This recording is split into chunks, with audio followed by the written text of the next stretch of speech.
The moment I stepped through that broken side door, I knew we'd made a mistake.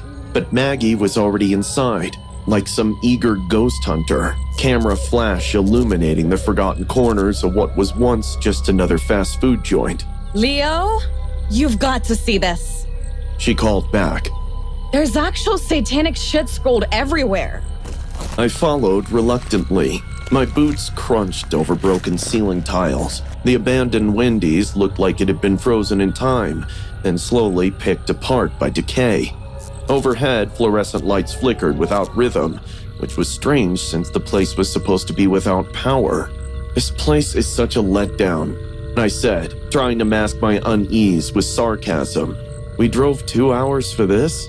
But Maggie was in her element, documenting every pentagram and occult symbol spray-painted across the walls for her 100K or so TikTok followers. Suddenly, Maggie disappeared into what must have been the kitchen area, and I hurried after her. Check out this freezer. She pointed to a massive walk-in with a rusted handle. Bet this is where they did their rituals. Yeah, right next to the expired chicken nuggets. I snorted, but my heart wasn't in the joke. Maggie yanked on the freezer door, which groaned in protest, and a blast of impossibly cold air hit us. That's weird. The place has been abandoned forever. Maggie whispered, her breath suddenly visible. How's it still working? She stepped inside, camera raised. I reluctantly followed, the hair on my arms standing on end from both the cold and something else I couldn't name. There's nothing here, Maggie said, disappointed as she swept her flashlight across the empty metal shelves. Just then, a faint sound emanated from somewhere in the freezer, a rhythmic tapping like knuckles against glass. Maggie moved deeper into the freezer, camera flash strobing the darkness. Hello? Is someone... Someone's messing with us, I said, my voice embarrassingly tight. And then the freezer door slammed shut behind us with a sickening thud. We rushed to the door, but it wouldn't budge. The handle was ice cold, burning my palm. Use your crowbar, Maggie urged, gesturing to my backpack. I'd brought it for protection, not to break out of a goddamn freezer. I was working the crowbar into the door seam when we heard it, the knocking. Faster now, more urgent. Somebody else was with us. I turned, crowbar raised defensively. Maggie threw the flashlight. What we saw made our blood turn cold. Walls covered in deep gouges, like someone had taken a knife and carved jagged lines everywhere. Hundreds of tally marks scratched into the metal. Someone was counting days, I whispered. Maggie's flash went off again, illuminating what wasn't there before. A dark figure standing in the corner. He was wearing a blood-stained Wendy's cap, its face half melted as though from freezer burn. In its hand gleamed what looked like a meat cleaver. I shoved Maggie behind me and swung the crowbar wildly. Get the hell away! In the next flash, the figure was gone. What was that? Maggie cried. I don't know, but we need to get out. I jammed the crowbar into the seam and pulled with every ounce of strength I had. With a sudden groan, the door gave way on its own, swinging open as if it had never been stuck at all. We tumbled out into the kitchen, gasping in the comparatively warm air. Then my eyes darted to the walls around us. New scratches covered them, deep, violent gouges that hadn't been there minutes ago. Run! We sprinted through the restaurant, knocking over chairs, slipping on debris. Something was behind us. I could hear its footsteps, wet and deliberate. He's toying with us, I panted as we groped our way through what seemed like an endless maze of corridors and storage rooms. How could a Wendy's be this big? Nothing made sense anymore. Eventually, we stumbled into what must have been a break room. The walls were covered in melted candles and strange symbols drawn in something dark and flaking. In the center stood a table with old photographs spread across it. My hands trembled as I picked one up. These are employees. Look at the dates. The photos showed smiling staff members from various eras, the 80s, 90s, and early 2000s. But in every photo, standing in the back row was the same figure, a man with a faint smile, his face unscarred. Maggie's finger tapped one image. It's him! The butcher! From before! The candles suddenly lit themselves, their flames casting monstrous shadows on the walls. From the darkness came a hoarse, broken voice that sounded like it hadn't been used in years. No one leaves the freezer alive. Our screams could have awoken the entire America. We ran blindly, no longer caring which direction led out. Behind us, the footsteps grew faster, the scraping more frenzied. We found ourselves at a boarded-up window. Without hesitation, I smashed it with the crowbar, helping Maggie climb through first. The jagged glass tore at our skin, but the pain barely registered through the adrenaline. We sprinted into the woods behind the restaurant, branches whipping our faces. I could feel blood trickling down my arm from where the glass had cut me, but I didn't slow down. When we finally reached the road, headlights appeared like a miracle. I stepped into their path, waving frantically. The car screeched to a halt. A middle-aged man rolled down his window, concern etched on his face. "What's wrong? You kids look like you've seen a ghost." Maggie, gasping for air, clutched his door. There's someone in there! He's killing people! The man's expression shifted from concern to unease. "That Wendy's been shut down since the employee accident in 2000. The blood in my veins turned to ice. Slowly, Maggie and I turned back toward the woods. There, at the tree line, stood the butcher, his cleaver dripping red onto the forest floor. His cap was pulled low, but I could see his smile, that terrible, patient smile. As the driver followed our gaze, the butcher stepped back into the shadows, vanishing between one blink and the next. Maggie's hand found mine, her fingers ice cold and slick with blood. We both knew what we'd seen, and we both knew, somehow, that he'd find us again. The rain was pouring outside, hammering against the Starbucks windows like it was trying to shatter everything. The emergency lights were on, casting this creepy dim glow that made the cafe look like something out of a horror movie. I was so close to being done with my shift, exhausted, just wiping down the counters and counting the till. But then a guy showed up. He said his name was Eric. He banged on the glass door like his life depended on it, his face pale and desperate. "Please, I left my wallet inside!" he yelled, his voice muffled through the glass. I hesitated. Something about the way his eyes darted around made my skin crawl, but I couldn't just leave him out there in the storm. Big mistake. The second I unlocked the door, I knew I'd messed up. He brushed past me, his wet coat dripping all over the floor, and immediately started glancing at the security cameras. My gut was screaming at me to run, but I tried to play it cool. Where did you last see it? I asked, my voice shaky. "Over there," he said, pointing toward the seating area, but his eyes weren't on the tables. They were on the exits. He was blocking the front door, and when I tried to slip out the back, I found it chained from the outside. My heart dropped into my stomach. "Looking for this?" Eric held up my phone, a sick smirk spreading across his face. He tossed it onto the counter, and it skidded out of reach. "We're gonna play a little game, Lily. Hide and seek. You get 30 seconds. I didn't wait for him to finish. I bolted, my sneakers squeaking against the tiles as I dove behind the counter. My heart was pounding so hard I was sure he could hear it. "Ready or not, here I come!" Eric's voice echoed through the empty cafe. His boots scraped against the floor, slow and deliberate. The sound of his switchblade dragging along the counter made my teeth clench. Screech. I flinched, biting down on my lip to keep from screaming. Then, silence. I peeked through a gap between the boxes. The cafe was empty. Where was he? I had to move. I crept toward the restroom, my legs shaking with every step. There was a landline under the sink. If I could just get to it, I could call for help. My fingers brushed the door handle, and I froze. In the mirror, I saw him. Eric was right behind me, his reflection grinning like a predator. "Boo," he whispered. I screamed, swinging the metal tray I'd grabbed from the counter. It smashed into his arm with a sickening thud, and the switchblade clattered to the floor. I didn't wait to see if he'd recover. I sprinted toward the back storage area, my lungs burning. The walk-in freezer was my only hope. I yanked the door open and slipped inside, crouching behind a stack of milk crates. The cold bit into my skin, but I barely felt it. My breath fogged the air, and I held it, trying to stay silent. The sound of footsteps sent shivers down my body. Eric's voice cut through the silence, calm and cruel. "You think you're clever, huh? Shivering in there like a little mouse?" The door handle rattled violently, and I flinched. My eyes darted to the door, and that's when I saw it. Bloody fingerprints. My blood, from when I'd hit him. "Found you," he whispered. The door flew open, and I bolted, swinging the tray like a shield.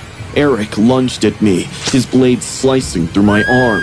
The pain was sharp and hot, but I used it to fuel my escape, slamming the tray into his face as I ran. I stumbled into the customer area, blood dripping from my arm. My eyes landed on the coffee pot left on the table, still hot. Eric charged at me, and I hurled the scalding liquid into his face.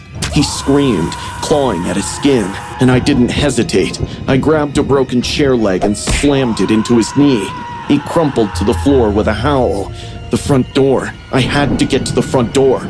I bashed the emergency exit panel with the chair leg, and the glass shattered. The alarm blared, deafening in the silence. Eric scrambled after me, his face twisted in rage, but I was already through the door, screaming for help into the rainy night. The last thing I saw before the darkness swallowed me was Eric's silhouette, limping back into the shadows of the cafe. I woke up in the hospital, my arm bandaged and my mind racing. The police said they found the cafe empty, with no sign of Eric, but I know he's out there, and I know he's not done playing. So, if you're ever working a late shift and someone bangs on the door, begging to be let in, don't. Just don't, because you might not be as lucky as I was. I was munching fries sitting in the school cafeteria when Zeke and Milo joined me. "Did you hear about the weeping woman?" Zeke asked. I took a big bite of my chocolate cookie and scoffed. "Shut up, Zeke. We all know tomorrow's 1st April, so whatever prank you and Milo are trying to pull, it won't work." Zeke got defensive, saying his neighbor's son saw this middle-aged, anemic woman in the abandoned tunnel near the broken railroad. When he saw her, he just ran for his life. He said the woman had no eyelids or lips. I still refused to believe him because I was certain this was some stupid prank, but Zeke kept mocking me, saying I was not brave enough to go there and blah, blah, blah. Fast forward, we were on our way home after school when Zeke again started talking about this scary woman. Our argument went on, and suddenly Zeke declared whoever would go to that tunnel right now and record a video will get a free bucket of KFC chicken nuggets tomorrow. I thought Milo would say yes right away because the only thing that motivated him was food. But to my surprise, he was hesitating. At that moment, I knew these two were in this together. They just want me to go out there and get spooked, so they tell everyone how easily I fell for their trap for April Fool. So I accepted the challenge. I told them to go home. Meanwhile, I started walking towards the woods. My plan was simple. Go to the tunnel, record myself roaming around for 10 to 15 minutes, and then return home. As I walked, I kept looking back to make sure if Zeke or Milo weren't following me. FYI, they weren't. The railroad used to be a way of transportation for coal miners before World War. I'd been there a few times with my dad to collect rare plants for our garden. That place has become a low-maintenance sanctuary, honestly. When I reached the spot, the sun had already gone down. The huge abandoned tunnel lay in front of me. I turned the flashlight on my phone to see in the dark. The tunnel is not very long, probably 30 feet, so the end of it was clearly visible. I began recording myself. Trees and ivy branches had curved the tunnel into a greenhouse. I could see bats hanging from above. Drops of rainwater were falling from the roof. A damp smell of rotten leaves and dead rats surrounded the air inside. I walked around a bit and took some selfies. 10 minutes passed by and there was no woman with missing eyelids. I sent a voice text to Zeke saying he better be ready to buy me those nuggets. I was all set to return home when I heard something moving in the corner. I assumed it was a rat, but as I got closer, I found a headless bat. It was having his final shudders of death. A small pool of blood was beneath it. Gruesome, huh? I immediately jumped, hearing the gravel-like voice from behind. There was a homeless man in his late 40s, his face contorted into a grin while he repeated himself. Pretty gruesome, huh? I was a little shaken by his sudden appearance, but still maintained a poker face. Didn't you hear you come? Just like that bat? No, and also didn't hear the predator when it came for it. I faked a nervous chuckle. You're funny. He stopped smiling, then waddled close to the headless bat and stomped on it. Better to put it out of its misery, he muttered, closing his eyes. Ghost of a woman or not, but I was a second away from wetting my pants. I've often seen those scary stories where people start to run after facing a possible psycho or serial killer, and in 99% of those cases, they get chased. I was so scared that I wasn't sure whether I'd be able to make it alive if I ran, so I put on a courageous face and said, Well, it's getting late. Mom will be worried. I turned around, keeping my body language as casual as possible, and started to walk. Did I try to look back to see if he was following me? I didn't have to, because a few seconds later the homeless guy was walking right next to me. So, what were you doing here anyway? Just exploring. What is there to explore here? I kept walking, so did he. The tunnel now was feeling never-ending to me.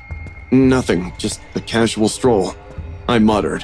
My throat was so dry in fear that it got difficult for me to speak clearly. He was following my pace, kind of too close to me that our shoulders almost touched. I calculated every move because somehow I felt the only way out was to be normal about this whole scenario. Sweat dripped from my forehead, yet I was terrified to wipe it. The man chuckled, saying, You sweat a lot, or are you just scared? I glanced at him, still didn't stop. I stop, I die, I thought. I replied, keeping my cool as much as possible. No, it's just hot in here. We were almost at the other end of the tunnel. I could see the reflecting glim of the distant streetlight. My hopes were getting high. I could make out alive. Just then, when we were about to step out of the tunnel, the man blocked my way. My heart stopped. Our eyes locked. I was in tears, but he didn't blink, not once. Then, he leaned closer, brought his mouth next to my ear and whispered, Don't end up like that bat, kiddo. I'll see you around. He then passed on something squishy into my hand, and I couldn't even refuse. I just grasped whatever the hell he gave me like his puppet and ran. I stopped once I reached home. I broke down on the porch, panting and gasping for air. My hand was still closed, holding something wet and squishy in it. I slowly opened it and let out a blood-curdling scream. It was the severed head of the bat. My haven was the rooftop pool. At the end of a long day of school and constant deadlines, nothing was more wonderful than a late-night swim under the stars. The water was refreshing, the city lights sparkled in the distance, and for once, I had the pool to myself, or so I believed. I wet my toes in the water, basking in the silence. The lights on the pool gave a gentle, soothing glow, and the distant hum of the city below seemed a million miles away. I plunged in, the water closing over me like a second skin. For a few minutes, I swam laps. The beat of my strokes was drowning out the tension of the day. That was when I heard it, a faint splash. I stopped mid-stroke, treading water as I scanned my surroundings. The pool deck was empty, with the chairs neatly stacked and the umbrellas closed. I told myself it was probably just my imagination. I shook it off and kept swimming. But then I saw them. Wet footprints were leading away from the pool. My stomach dropped. I was supposed to be alone up here. I had made sure of it. I climbed out of the water, wrapping myself tightly in a towel, and scanned the dimly lit deck. There was nothing. There was no one. That was when I noticed that my phone was gone. I spun around with my heart pounding hard in my chest. My breathing quickened as I tried to make sense of what was happening. Then I saw him, a man standing near the pool's mechanical room, half hidden in the shadows. He was standing there, watching me. Hey! I shouted, with my voice shaking. What the hell are you doing? Creep? He did not say a word. Instead, he walked slowly to the other end of the pool and dove in, disappearing beneath the surface. I did not wait to see if he would come back up. I grabbed my stuff and bolted for the exit gate, with my bare feet slapping against the wet tiles. When I reached the gate, I grabbed the handle and yanked it hard. It was locked. I froze, with panic flooding my chest. I was certain I had left it open. Before I could process what was happening, something yanked my towel from behind, sending me sprawling forward into the water. I hit the surface hard, with a rush of cold water filling my nose. I kicked frantically, trying to reach the surface, but hands grabbed my ankles, pulling me down. I thrashed wildly with my heart pounding in my ears. My lungs burned as I fought to break free. The figure clamped a hand over my mouth, holding me underwater. I elbowed them as hard as I could, and their grip loosened just enough for me to break the surface. I scrambled onto the pool deck, gasping for air. I coughed violently, with water pouring from my mouth, but I could not stop. The figure was already out of the water, stalking toward me. The chase was a blur. I slipped and slid across the wet tiles, barely avoiding his lunges. My mind raced as I searched for a weapon, anything I could use. I grabbed a pool pole and swung it with all my strength, clipping his shoulder. He stumbled, but he recovered quickly, smashing through a glass divider in an attempt to cut me off. I sprinted across the perimeter of the pool, my breath ragged, my heart pounding. The wet tiles made every step treacherous. I slipped again, crashing hard against a row of deck chairs. Pain shot through my knee, but I scrambled to my feet, adrenaline pushing me forward. He was relentless. I could hear his footsteps slapping against the wet ground, getting closer with every second. I hurled a chair in his path, buying myself a few seconds as he stumbled over it. My vision blurred from the panic and the tears welling in my eyes, but I kept moving. The service door was my only way out. I limped toward it, my heart pounding in my chest, and managed to yank it open. I did not look back and just ran. The cops came, of course. They scanned the pool area with flashlights, searching every corner, but they found nothing. All they found was a pair of rubber gloves and a roll of duct tape submerged underwater. Whoever this guy was, he had planned this. He had been waiting for me. I sat on the edge of the ambulance, shivering under a blanket as an EMT checked my arm. My hands were still shaking. I tried to answer the officer's questions, but my mind kept drifting back to his face, or the lack of it. His features had been obscured by the shadows, but those eyes were something I would never forget.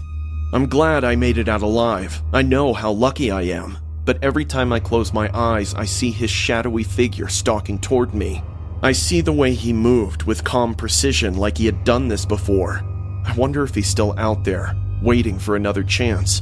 I don't go to the rooftop pool anymore. I can barely walk past the building without feeling a knot of fear in my chest. I keep my doors locked and double-check my windows every night. But even with all of that, I can't shake the feeling that he's watching me. Somewhere out there, he's waiting.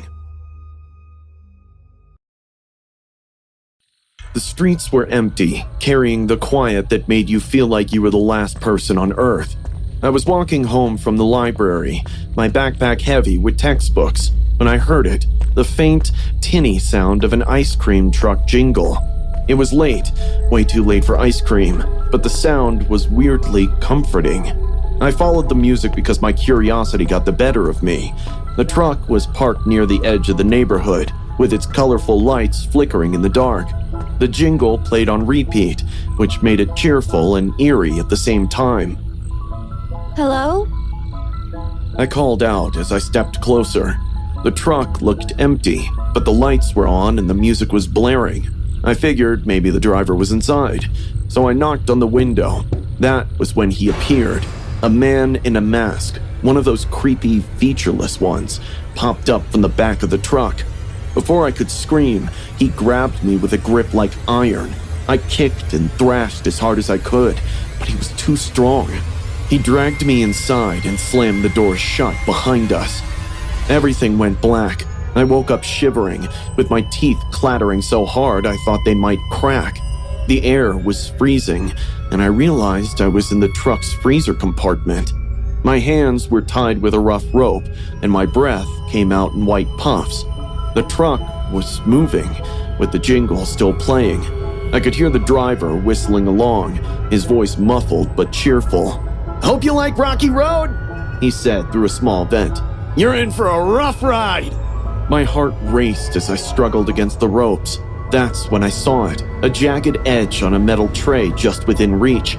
I grabbed it and started sawing at the rope, with my fingers numb from the cold. The truck came to a stop, and I froze. I could hear the driver moving around outside. This was my chance to escape. I slipped out of the freezer, hiding among the tubs of melting ice cream. The truck was a mess, with tools and junk scattered everywhere. I held my breath as I listened for any signs of him. The door creaked open, and I bolted. I burst out of the truck with the cold night air hitting me like a slap. Behind me, the masked man roared in rage, clutching his hand where I had stabbed him with the jagged tray. The truck's headlights lit up the forest, casting long, eerie shadows between the trees. The jingle played on, with its cheerful tune now twisted into something horrifying. I sprinted into the woods, my lungs burning. Twigs snapped under my feet and my thin clothes clung to my damp skin. I could hear him behind me, with his flashlight seeping through the trees. "Come on, sweetheart," he called, with his voice taunting. "You're making this harder on yourself." I ducked behind a fallen log, pressing a hand over my mouth to silence my panicked breaths. The light passed inches above my head, illuminating the mist swirling around me. I spotted a dirt road up ahead. If I could reach it, maybe I could flag down a car. I made a run for it, weaving through the trees with my heart pounding. My foot caught on something with a big thump, and I crashed to the ground. It was a tripwire. He had set up a trap. I groaned in pain, scrambling backward as he emerged from the shadows, with his hulking form silhouetted by the flashlight. "That wasn't very nice, stabbing me like that," he muttered, shaking his injured hand. He reached into his apron and pulled out a rusty ice cream scoop, sharpened into a jagged blade. "It's time for your special treat."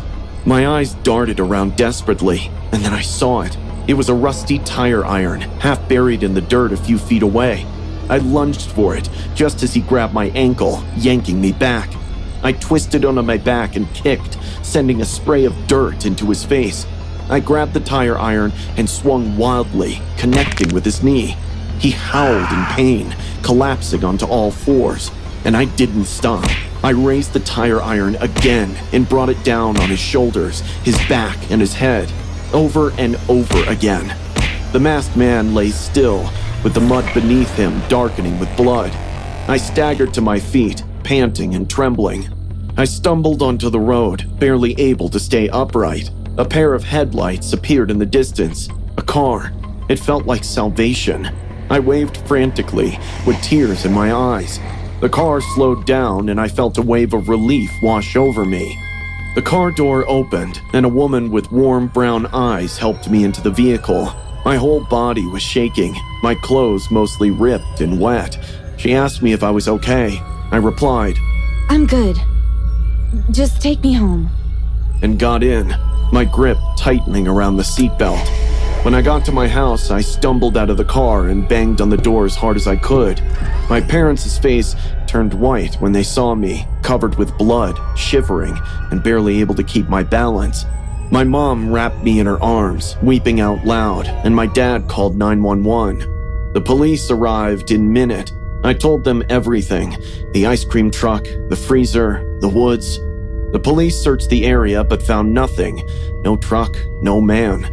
Now, every single time I hear an ice cream jingle, my stomach knots. The police couldn't find him, but I know he's still out there, watching, waiting for when he could play again. I know I shouldn't have done it, but come on. I was craving some nachos and a Dr. Pepper, and the gas station was barely a mile away. My dad's lecture about not driving alone at night? Yeah. It's dangerous, Kayla. You're 17, not invincible. Blah, blah, blah. I grabbed my keys and snuck out, the thrill of rebellion buzzing through me as I backed out of the driveway. The road was quiet, swallowed in darkness, except for my headlights carving a path through the trees. The gas station was a 5-minute trip, tops. I'd be back before he even rolled over in his bed. Or so I thought. The snack run went fine. No creepy cashier, no weirdos lurking in the aisles, just me, my junk food, and the hum of fluorescent lights. But the moment I turned onto the road home, something felt off. The night was too still, the kind of silence that wasn't really silence, more like something holding its breath. Then, bang! My car jerked sideways, tires screeching. My hands clawed the wheel as I fought to steady it, heart hammering in my chest. I coasted to the shoulder and threw it in park, panting. A flat tire? Seriously? Now?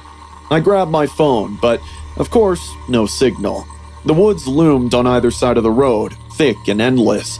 I could turn back to the gas station, but that meant walking alone in the dark. Or I could sit here, waiting for some serial killer to knock on my window. Screw that.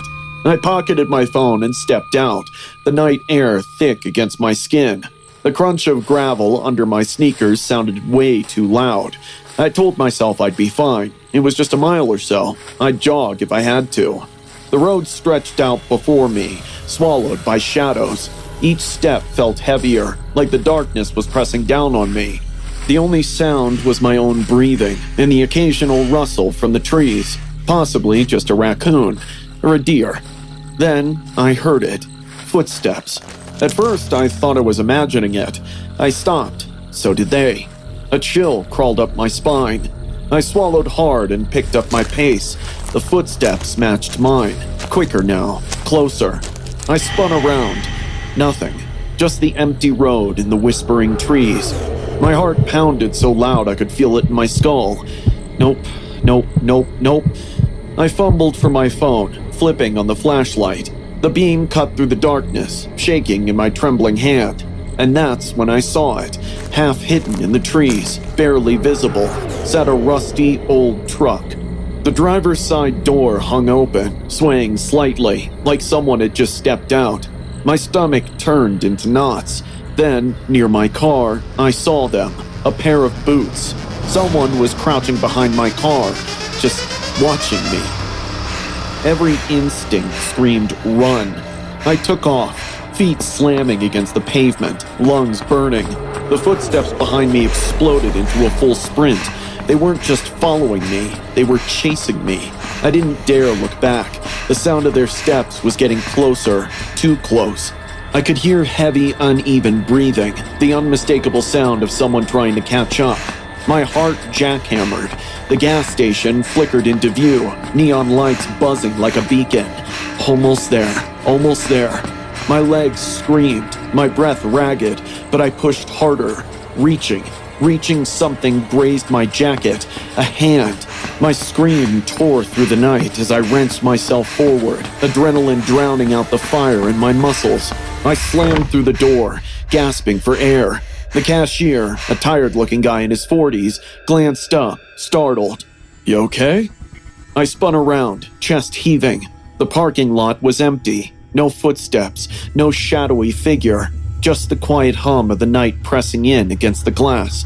My hands were shaking so badly, I nearly dropped my phone. I fumbled to call my dad. This time, I had signal. When the police arrived, they didn't find anyone. But when they checked the woods near my car, they found the truck. Inside, a rope, duct tape, and a hunting knife. The police left, and I finally felt safe enough to crawl into bed, my body still trembling from the night's horrors. But just as I was about to drift off, my phone buzzed. I grabbed it, expecting a text from my dad checking in. Instead, my screen lit up with a single message from an unknown number. "You run fast. But next time, I'll be faster." I never drive alone at night again.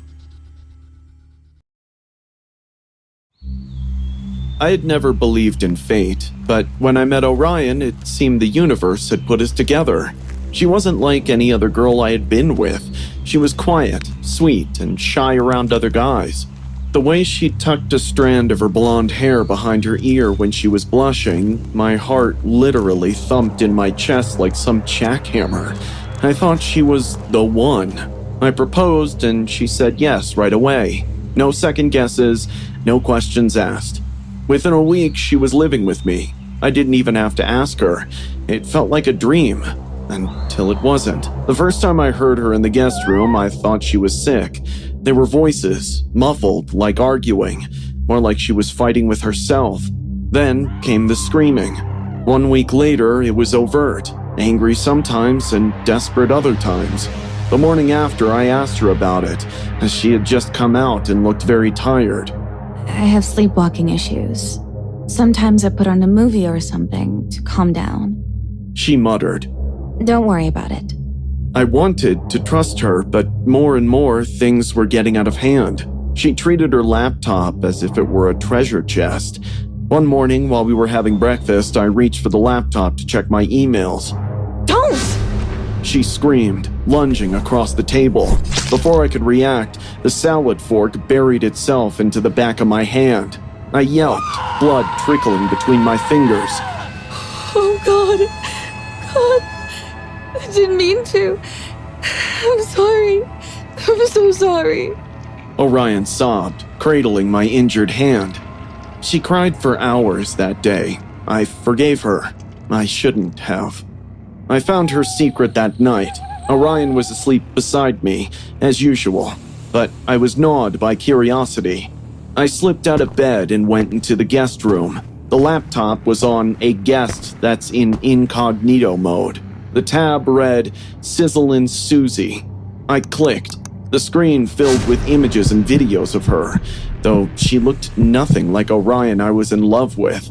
A blonde wig, heavy makeup, skin I had never seen her expose, twisted in ways I didn't recognize. She moved differently, more confident, more sensual. She was a stranger. I almost puked. I felt betrayed. The woman I loved had been lying to me, exposing herself online for strangers, for perverts. I went back to bed, but even in the morning, my anger boiled over. We need to talk, I said as soon as she woke up. She rubbed her eyes. What is it? I know about your OnlyFans account. Her face went pale. What are you talking about? Don't lie to me! I saw your laptop last night. Sizzling Susie? It's you! Don't even try to deny it! Finn, that's not me. I swear. I'm not an idiot! My voice cracked with rage. Fine! I'm done! I don't want to be with you anymore. Her words struck me with a force I did not expect. She was leaving me? No way. Not when I had done everything for her. Grabbing the salad fork from the table, I plunged it into her neck.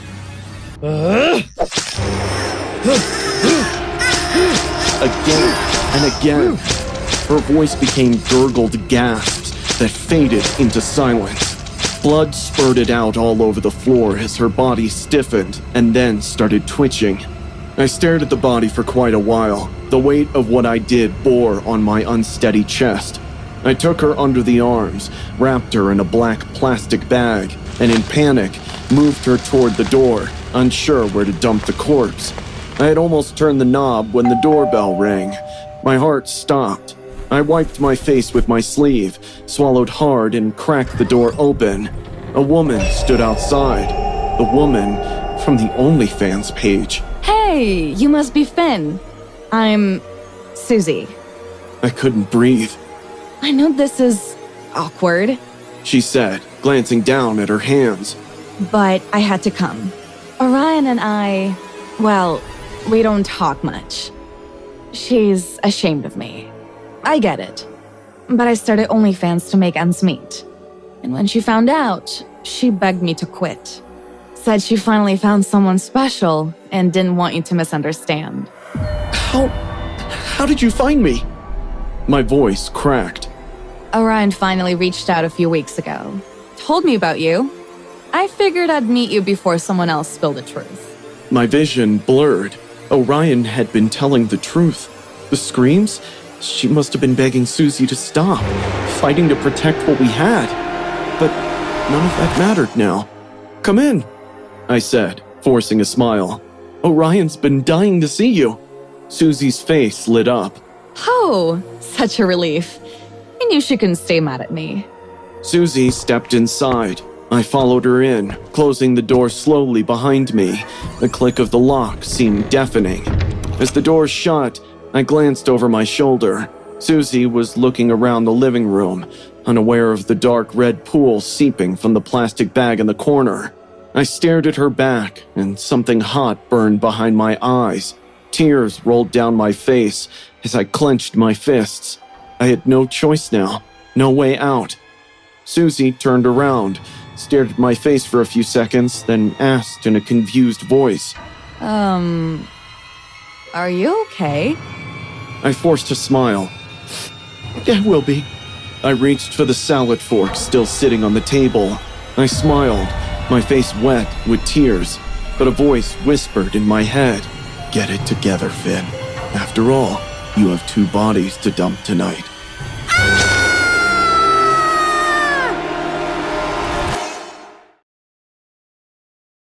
Around 2 a.m., I got up to lock the Starbucks I had worked in for the last 6 months. Switching off all the lights, I grabbed my bag from the counter to leave when I saw a man. A tall, lanky man wearing a cap stood right inside the restaurant with me. I was shocked because I didn't even hear him walk in. I couldn't see his face, only his dark silhouette. For a second, I almost got a heart attack, but my instinct hit me, and I quickly switched on the light above the counter again. We're closed, sir. The man scratched his rough, unshaven beard and smiled. With a voice mixed with annoyance, anger, and a little fear, I repeated again. Sir, we're closed for the day. You need to leave. I'm Miles. Mr. Newman reported about the coffee machine. I remembered. Our manager Newman told me the second coffee machine is giving trouble and someone will be coming to check it. But then it also hit me that often in horror stories, serial killers come in disguises as maintenance staff. So I dialed Newman. Hi, it's Tiffany. I just wanted to confirm, did you ask Mile to check on the coffee machine? Oh, okay. Thanks. I exhaled, feeling my tired shoulders giving up. Newman did send this guy. Who knows how long he'll take now? With an irritated face, I showed him the coffee machine behind the counter. He smiled back and took out a screwdriver and a cable cutter. Something in his smile irked me a bit. Even after confirming with the manager about him, I still couldn't help but feel unsafe around him.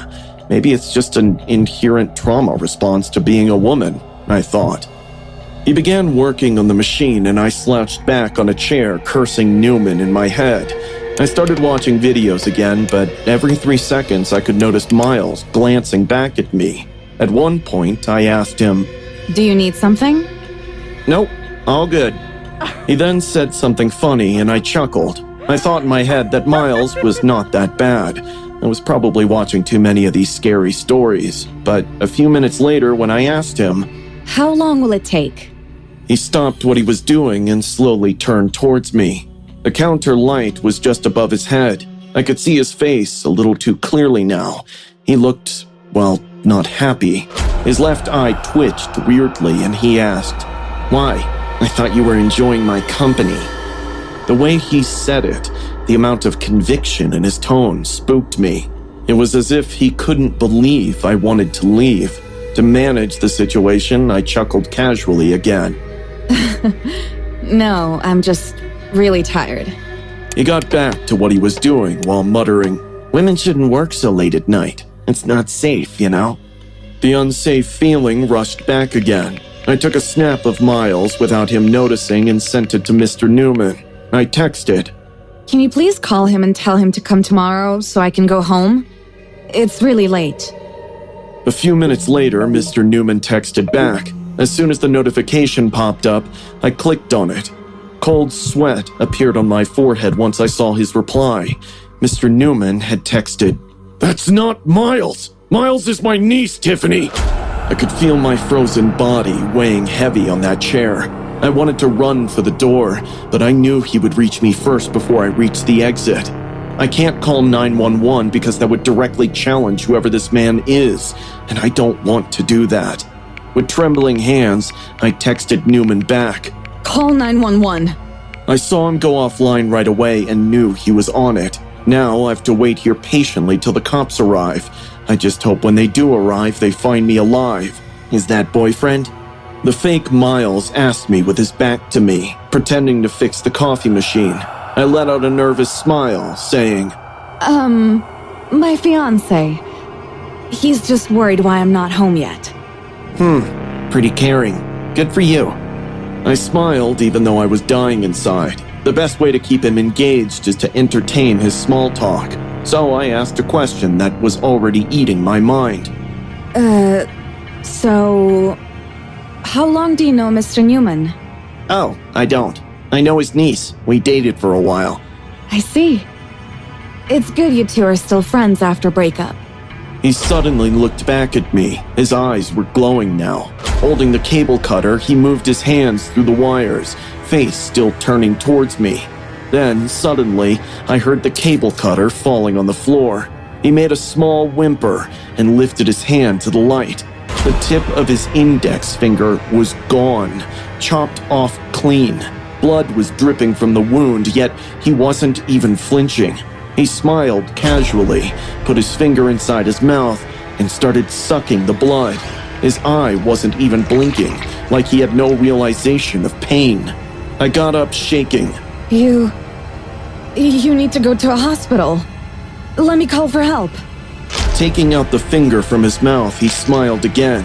His teeth and lips were all stained with blood. I think you already did that.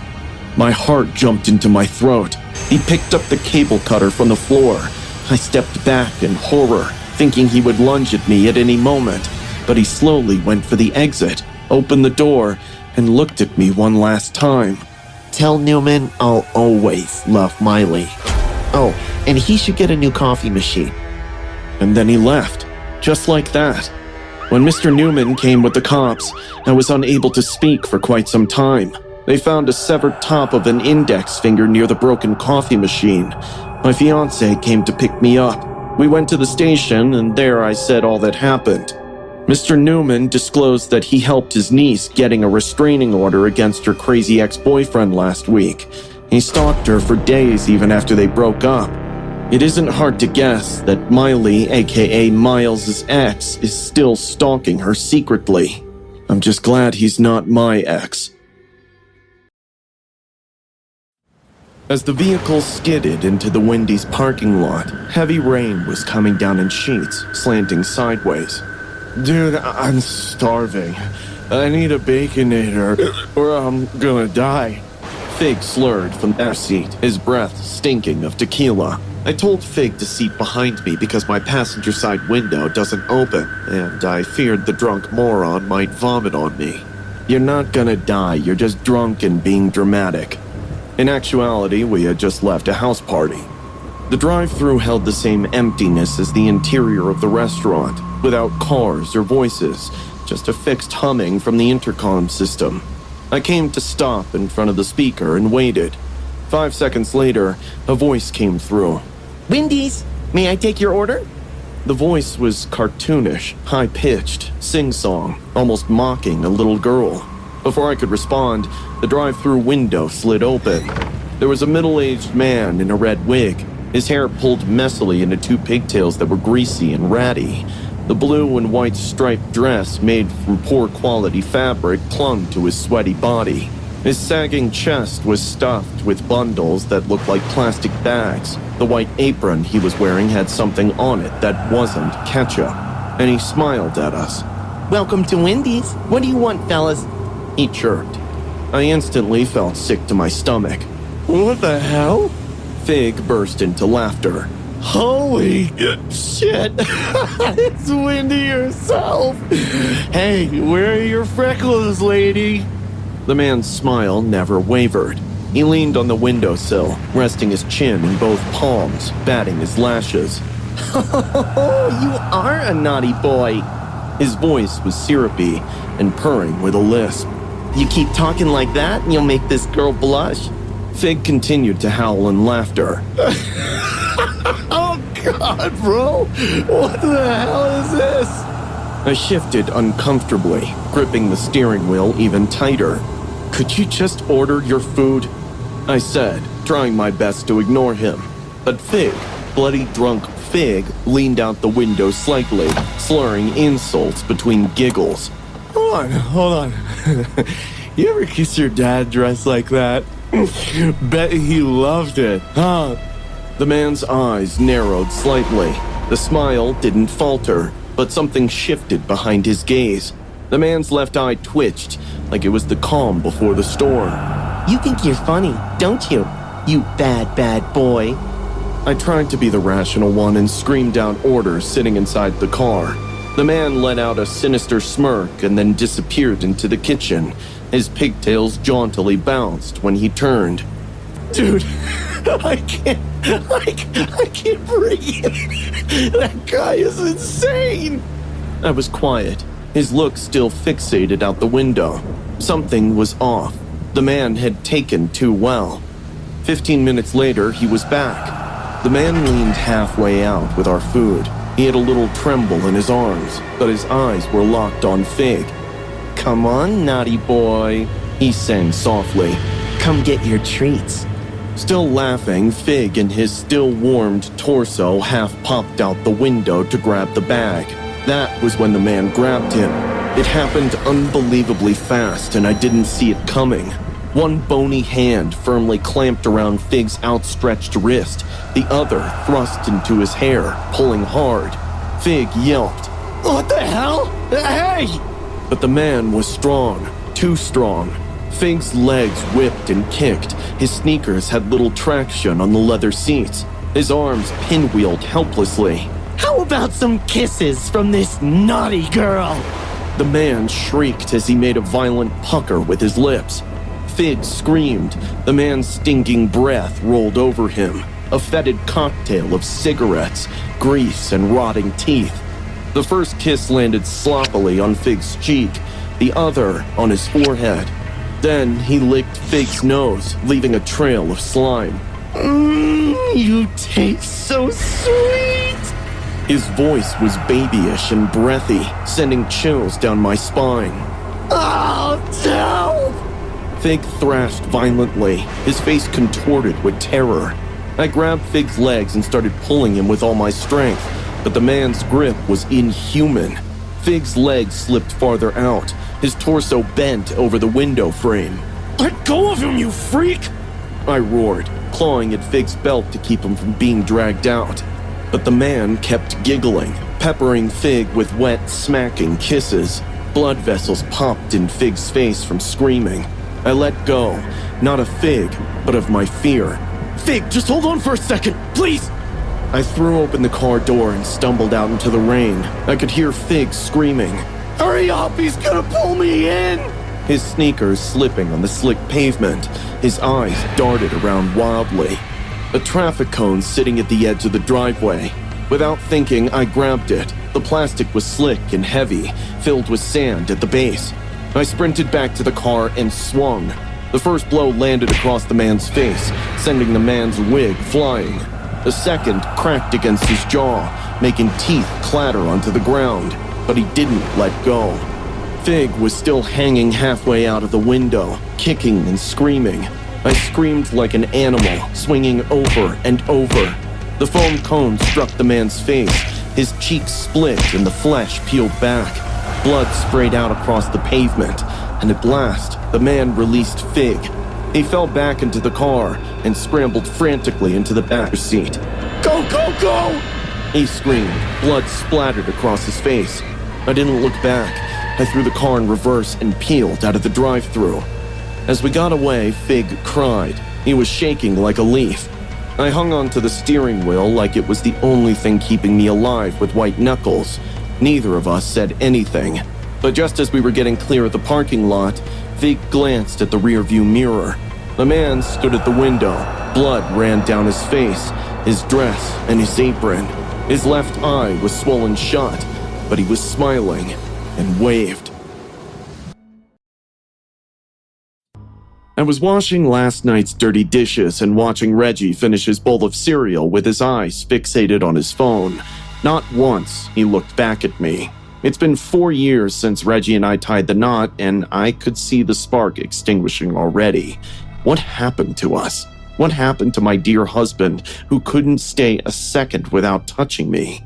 I know he's not having an affair because that's not Reggie. We had been high school sweethearts. Even my sister Camilla praises our bond occasionally. I often smiled in pride because I believed it too. Reggie is not a bad guy. He still cares for me a lot. On the days I get sick, he specially asks his secretary Jack to send me flowers and medicines. It just bothers me that earlier Reggie used to do all of that by himself. How about you come home early tonight?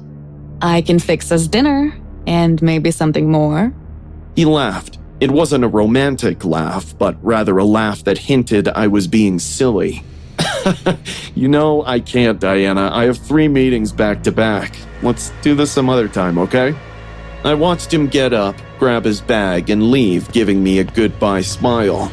I exhaled and leaned back, thinking that I shouldn't have left my job to be a full-time wife. At least it would have kept me busy. Just then, my phone rang. It was my sister, Camilla. Hello? Hello? Reggie just asked me out for dinner. What? April Fool's, Diana. Got you. Seriously, Camilla? Grow up. Come on, it's April 1st. Anyway, I'm going out on a date. Have fun. Ciao. Camilla hung up and I succumbed to my daily old routine. At around 5 p.m., I was in the bathroom taking a hot shower when an idea came to my mind. Maybe I should do something to shake Reggie up a bit. Something that'll make him just enough freaked out to show that he still loves me and worries for me. Right, I'm gonna leave him. Not literally, but I'm gonna fake it that I'm leaving him and I want a divorce. So I wrote a letter filled with lies about how unhappy I was and I'm leaving for a week to stay with my grandma. He will get the divorce papers soon. I packed my suitcase and hid it in the attic to make it more believable, and then I waited for Reggie to come back. The plan was simple.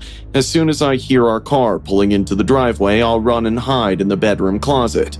From there, I'll enjoy watching a tormented Reggie reading my letter, and when it feels I've punished him enough, I'll jump out screaming, "April Fools!" And then he might yell at me for pulling such a stupid prank, but we'll end up by making wild love. I ate takeouts for lunch and smartly threw away the packaging in the neighbor's trash can so Reggie believes I left in the morning only. At around 11 p.m., I heard a car horn. I hushed to myself. Get ready, Diana. Time for action. Reggie got in, locked the door, and called out for me. I could hear him yelling, "Diana? Why is the house in darkness?" I somehow controlled my laughter sitting in the closet. Reggie walked into our bedroom, his eyes searching for me. "Diana? Where are you?" He looked around for a bit. Then, just when I thought he might come and check the closet, he noticed the letter on the bed. Thank God. Otherwise, my entire plan would have flopped. He picked it up, gave it a read, and I watched the color drain from his face. "Sorry, Reg, but this is what you get for taking a wife like me for granted." I silently chuckled. Reggie sat down on the bed. He did look worried, though. At this point, I started feeling a little bad for him, but the fun had just begun, I thought. A few minutes later, he called someone up. "Hi, it's me. Diana left me. Yeah, we need to talk." Sitting inside the closet, I couldn't help but wonder why on earth did he call someone else instead of calling me? Who is this mystery caller? 15 minutes later, I heard another car pull into our driveway. Reggie rushed to the door and a muffled female voice came from our living room. Suddenly, Camilla walked into our bedroom, wrapping Reggie in his arms like a parasite. They were kissing like teenagers and fell over our bed, the bed which used to be only mine and Reggie's. The next couple of hours went like a nightmare. I watched them beaming with lust and heard them discussing how relieved they both were since I moved out of their way without any trouble. I was too stunned to move. My mind burnt in anger. My heart wept in betrayal. I knew I had to get my revenge. None of them deserved to be forgiven. So around 3 a.m. in the morning, when Camilla got up to pee, I secretly crawled out from the closet. She was washing her hands. I slowly got in and started choking her with one of Reggie's ties. I made sure to keep the tap running so her gagging screams could die down.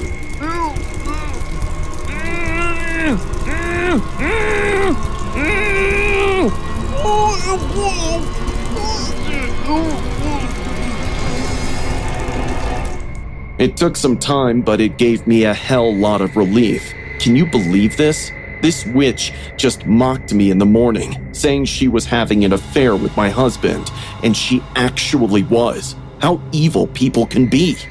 I left her lifeless body in the bathtub and got my suitcase from the attic. I'm on a bus to my grandma's house. She has dementia, so it'll be easy to build up my alibi. But I can't stop laughing, thinking how will Reggie react once he enters the bathroom. I wish I could be there to see it, only to scream from behind. April Fools!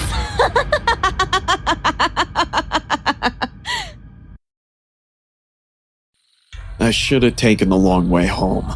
I knew that the moment I stepped onto that empty street, my breath fogging in the cold night air. The last bus was long gone, and my shift at the bar had stretched later than usual. It wasn't the first time I walked home alone, but tonight felt off. The air was thick with something I couldn't name, something watching. I shook off the paranoia and tugged my jacket closer. It was just the exhaustion talking. The street was quiet, only the hum of a distant car engine breaking the silence. But then, footsteps. Not mine, someone else's. I stopped, so did they. My stomach clenched. I swallowed hard and picked up the pace. The footsteps matched mine, step for step. I turned my head just slightly, heart hammering. No one was there, but I felt them. I knew I wasn't alone. Fumbling, I yanked out my phone and video called Emma. The ringing stretched unbearably long. Finally, she answered, voice thick with sleep. Sophie? It's late. What's wrong? I think someone's following me. I whispered. Emma was fully awake now. Where are you? I glanced around, searching for a street sign. My stomach dropped. The sign was gone. Panic slithered up my spine. I'd walked this route 100 times, but suddenly, nothing looked familiar. The houses loomed taller, their windows dark and hollow. The street stretched longer than it should. My chest tightened. Sophie? Emma's voice wavered. Then her eyes widened. Sophie? She whispered, her voice shaking. Who's behind you? My blood ran ice cold. My breath turned shallow. I turned and saw him.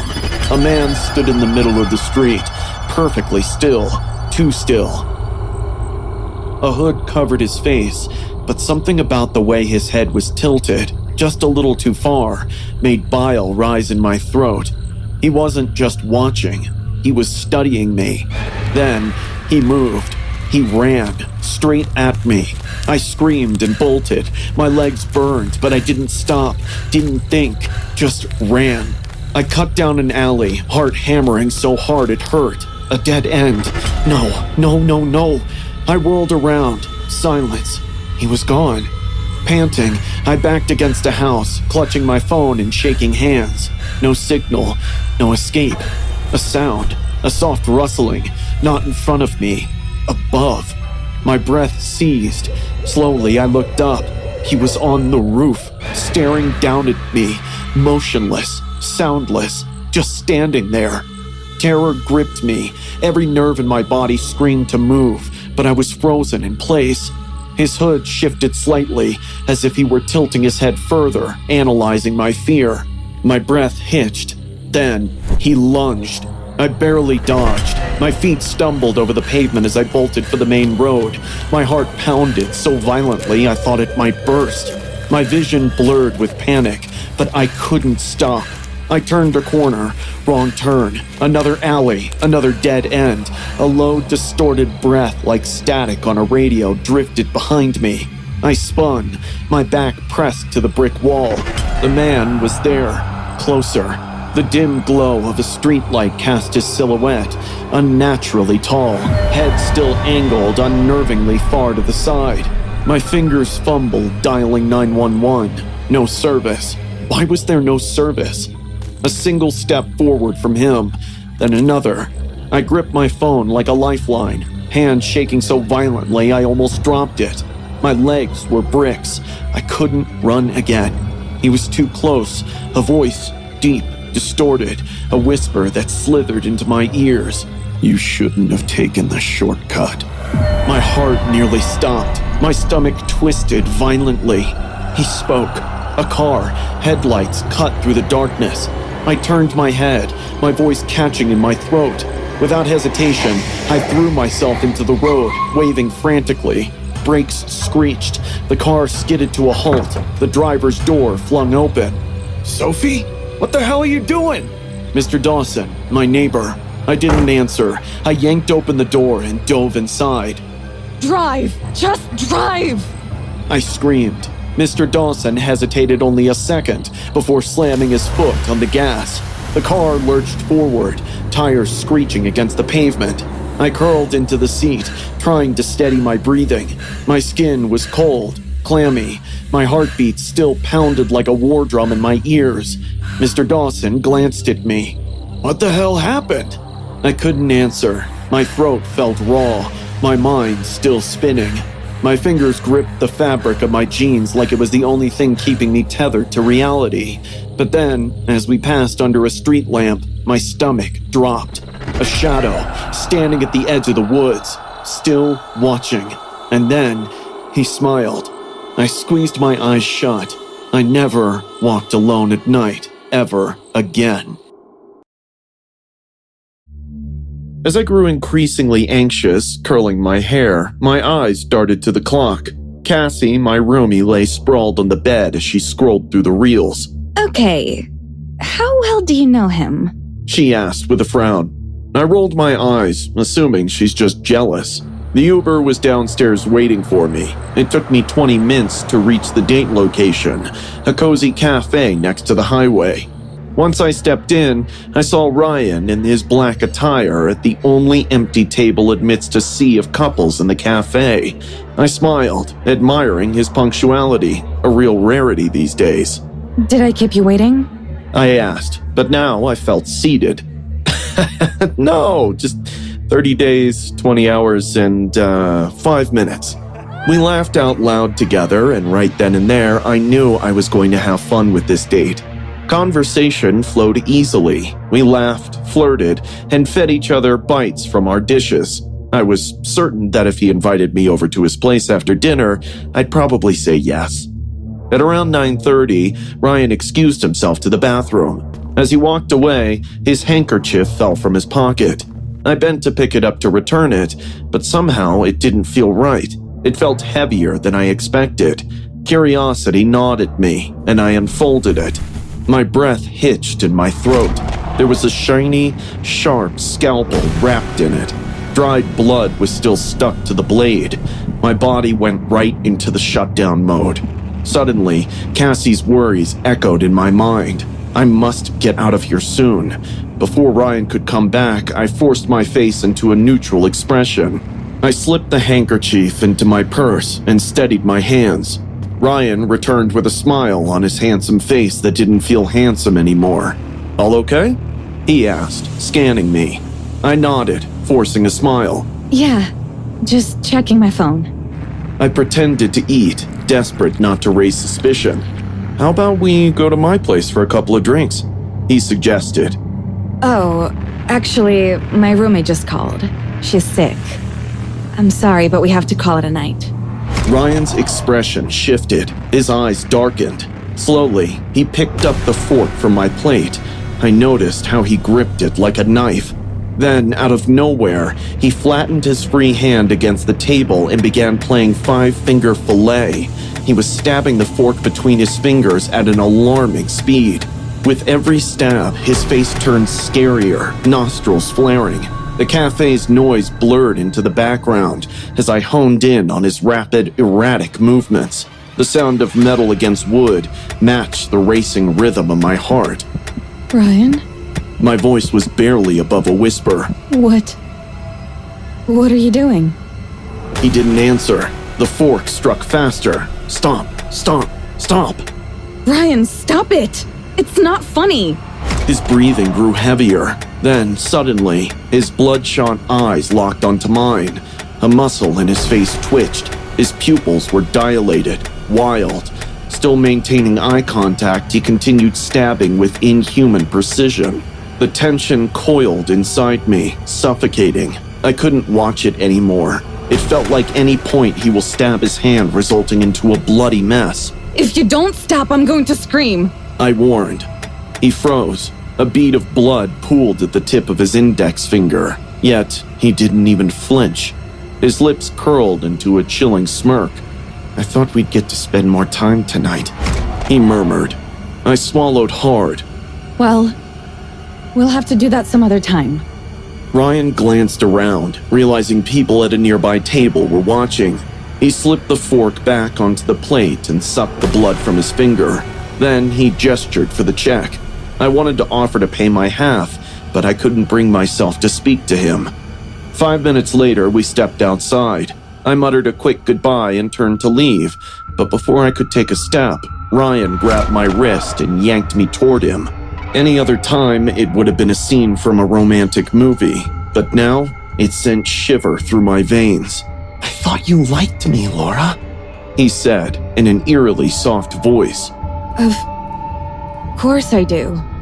I forced out, trying my best not to challenge him to go more psycho.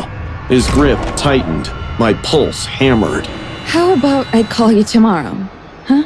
He didn't reply, just stood there, breathing heavily, his eyes wild and unblinking. His grasp was unrelenting, as if he was debating something in his head.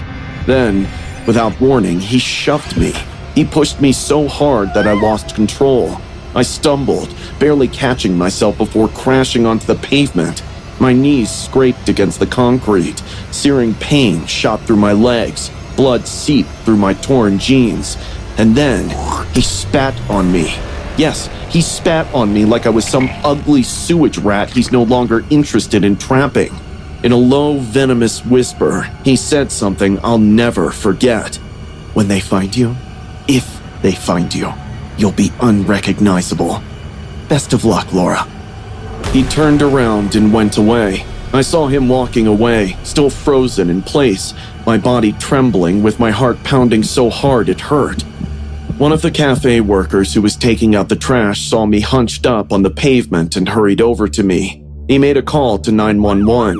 The police drove me home, and I told them every little detail I could remember about Ryan, only to find out his Tinder account had been deleted.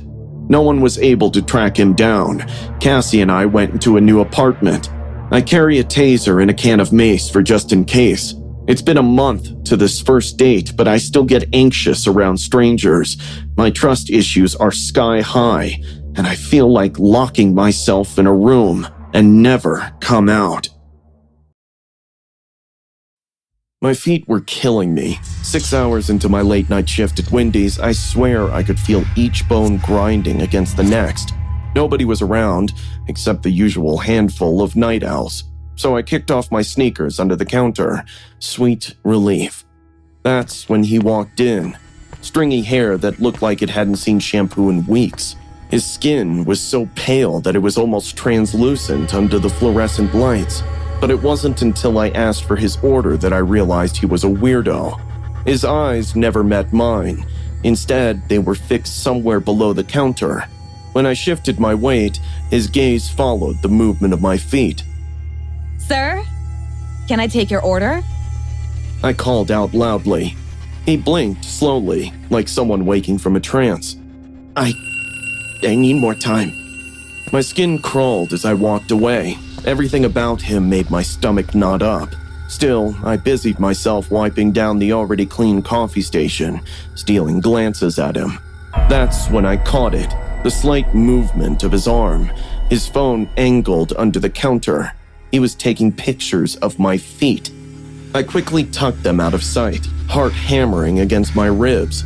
Should I confront him? Or maybe call my manager? I'd dealt with creeps before, but then he ordered, and I told myself it'd be over soon. As I set down his tray, he accidentally dropped his keys and brushed my ankle with cold, clammy fingers. "I like your shoes," he said, eyes still fixed on my feet. "The way they hug your arches, perfect fit." I yanked my foot away. Thanks. I muttered, wanting to be anywhere else. Throughout his meal, I felt his gaze on me. When I dropped a fork, he practically dove to retrieve it, his fingertips deliberately grazing the top of my foot. I couldn't suppress the shudder that ran through me. When he finally left, he handed me a 20 for a $5 meal. "Keep it all," he whispered, leaning in close enough that I could smell the sourness on his breath. I thought it was over, but it wasn't until I was counting my tips that I found his note tucked between the bills. "Can't stop thinking about your perfect feet. I'll be seeing them soon." The whole drive home, I kept checking my rearview mirror. Nothing. Maybe I was overreacting. By the time I stepped into my apartment, exhaustion had replaced fear. I took a long shower before sinking onto my couch. That's when my phone buzzed with a text from an unknown number. "Do they hurt? Let me rub them for you." My blood turned to ice.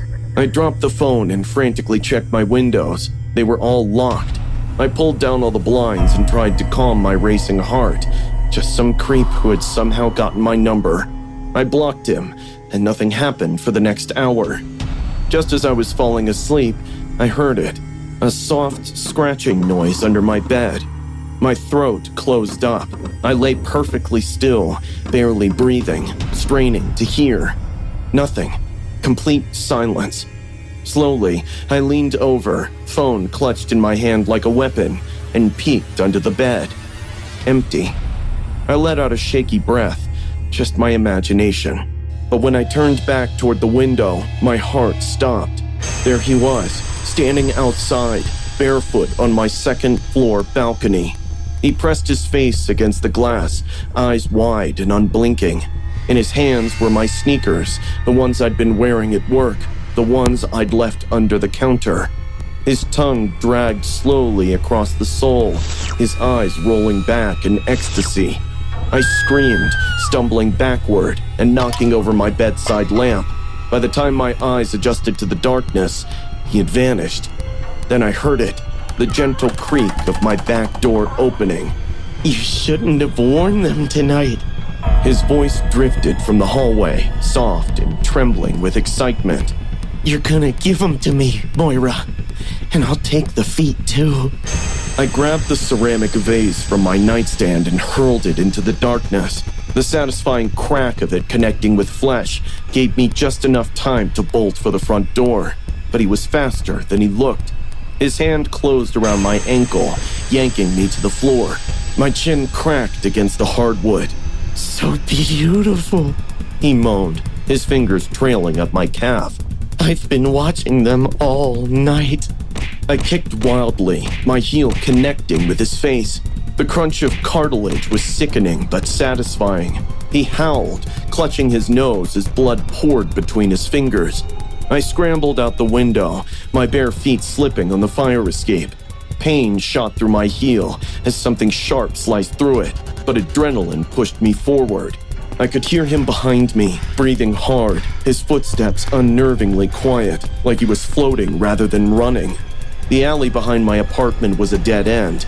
Trapped, I spun around to face him, blood dripping between my toes. "You're mine now," he whispered, lunging at me.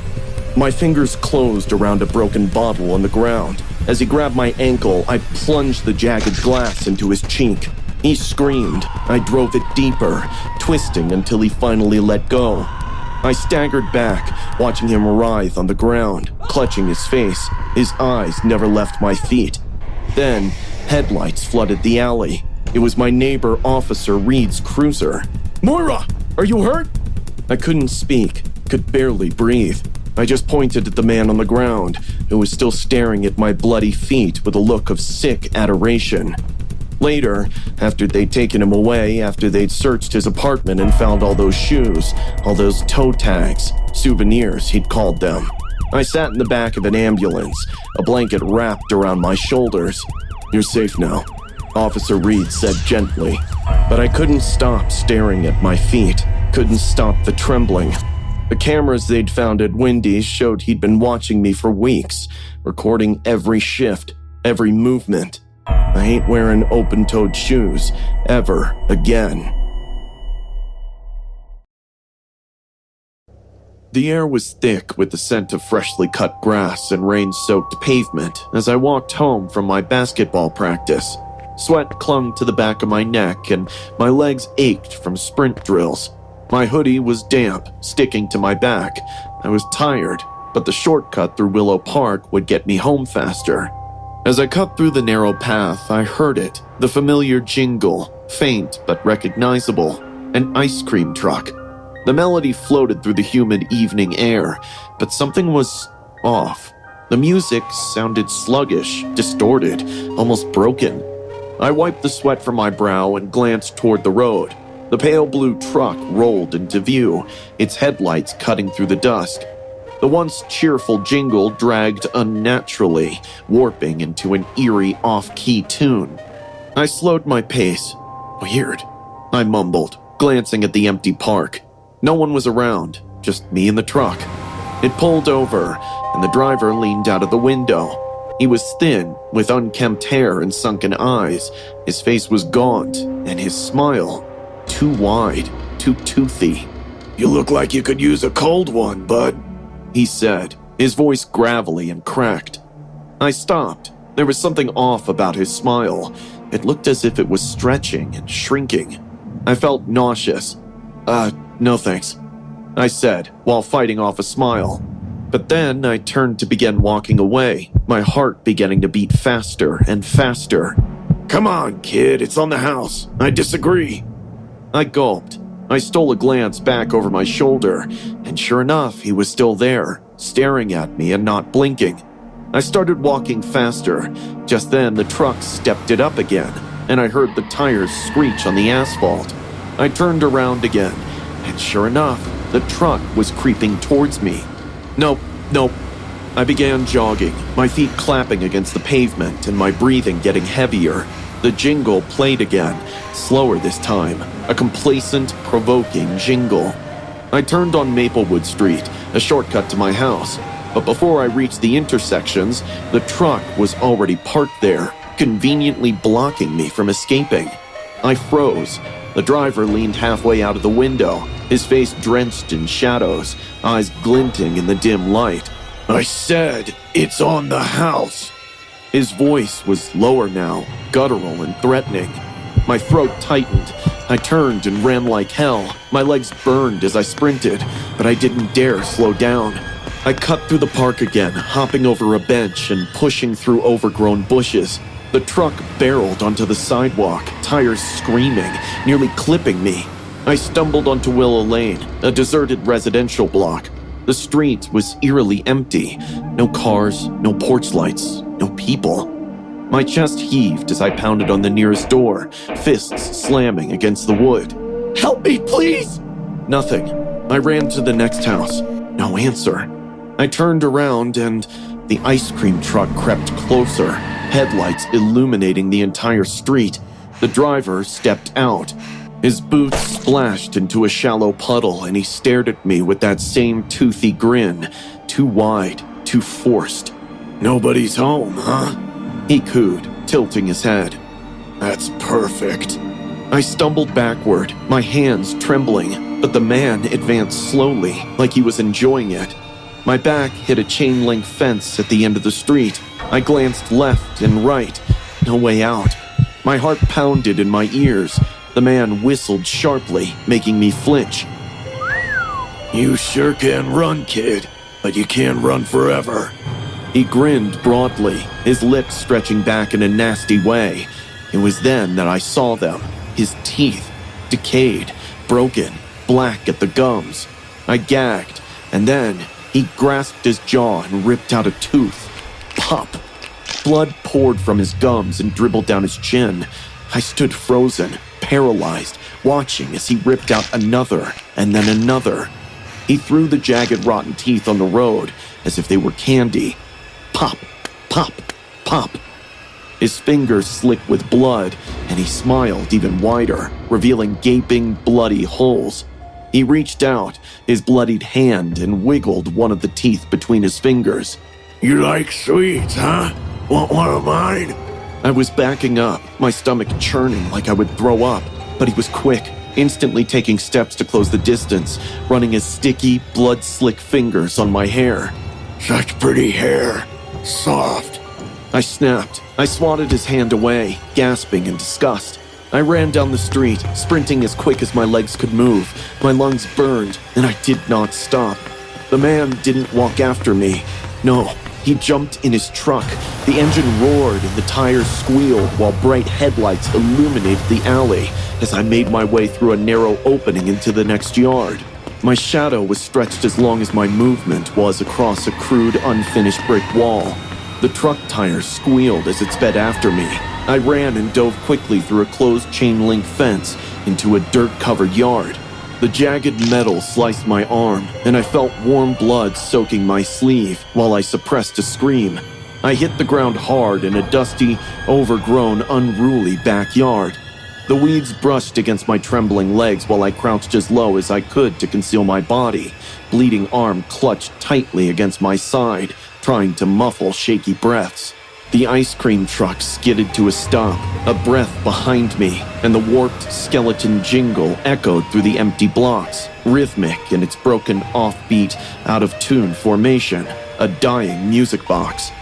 I squeezed my eyes shut and felt my fingers string against the raw, flesh separation of flesh underneath in the palm of my arm. The headlights remained on, washing the narrow alley and wall, illuminating my faint shadow against the rusted dumpster. For a moment, I swore I saw the driver's silhouette, unmoving, watching me through the blinding light. But then, the truck slowly backed away. Its tires crunched over loose gravel, the jingle distorting further, fading into the distance. I exhaled sharply, my limbs trembling, unsure whether I had truly escaped or if he was just simply toying with me. But then, I got sure that he's gone, and I'm not sure if it's forever. Hi, I'm Ed. My best friend Nate invited us to his 16th birthday party. The party was happening at his dad's luxurious farmhouse. Being the richest kid in school, Nate was the star of high school. Even though he had everything, he lacked one thing for sure. It was manners. He never hesitated for a second before insulting someone. The next day at the party, I was enjoying free booze and snacks when Nate came up to me. We were joking around when a short, thin-built waiter came to us with mocktails. We both grabbed one each. I watched him taking just one sip, and then he smashed the glass on the floor. Everyone stopped and turned their heads at us. The waiter was shocked and nervous. "Is that not to your liking, sir?" Nate spat on him, yelling, "You call this a drink? I said to add chia seeds and mint! Bloody moron can't even do a job well!" The drinks were fine, to be honest, but it's Nate. Creating a scene is his hobby. The waiter cleaned the floor and left to get Nate's drink. Half an hour later, he came back with exactly what Nate asked for. Nate again took a sip of it, and this time he splashed it on the poor waiter. He even laughed at this cruel amusement. Everyone else laughed with him too. I stood on the side, feeling really bad for the guy. The waiter wiped his face and asked, "Why did you do that?" Nate grabbed him by the collar and muttered, "Because my daddy paid for your uniform. Now get lost!" The waiter stood there for a minute, staring at Nate with bloodshot eyes. I could tell something snapped in him, but he didn't give any reaction. Left quietly like the first time. Nate went back to partying. We had cake and everyone started to leave one by one. I was thinking to go home as well because I was pissed off at him too. I decided I'll avoid him from now on because having money doesn't give you the right to treat people like crap. Seeing me get up to leave, Nate said, "Oh, come now, you have to stay here tonight. Gina and Priya's staying back too." He smirked as he knew I had a crush on Priya. I saw Priya coming out of the changing room in her pink swimsuit, and I thought, well, I did decide to ignore Nate from tomorrow. It was around midnight, and just the four of us were hanging in the pool. I was enjoying myself when my eyes caught something behind a bush. That same waiter was crouched down behind a bush and watching us. He watched us for a minute straight, then vanished into the darkness. I was thinking of telling Nate about this, but by the time Nate and Gina had started to play the holding breath underwater game. Gina stayed for a few seconds, then came out, gasping. Priya laughed and cheered. I refused to play because all I could think about was, where did that waiter go? I watched Nate counting to 5 and then diving underwater. 5 seconds went by. 10 seconds went by.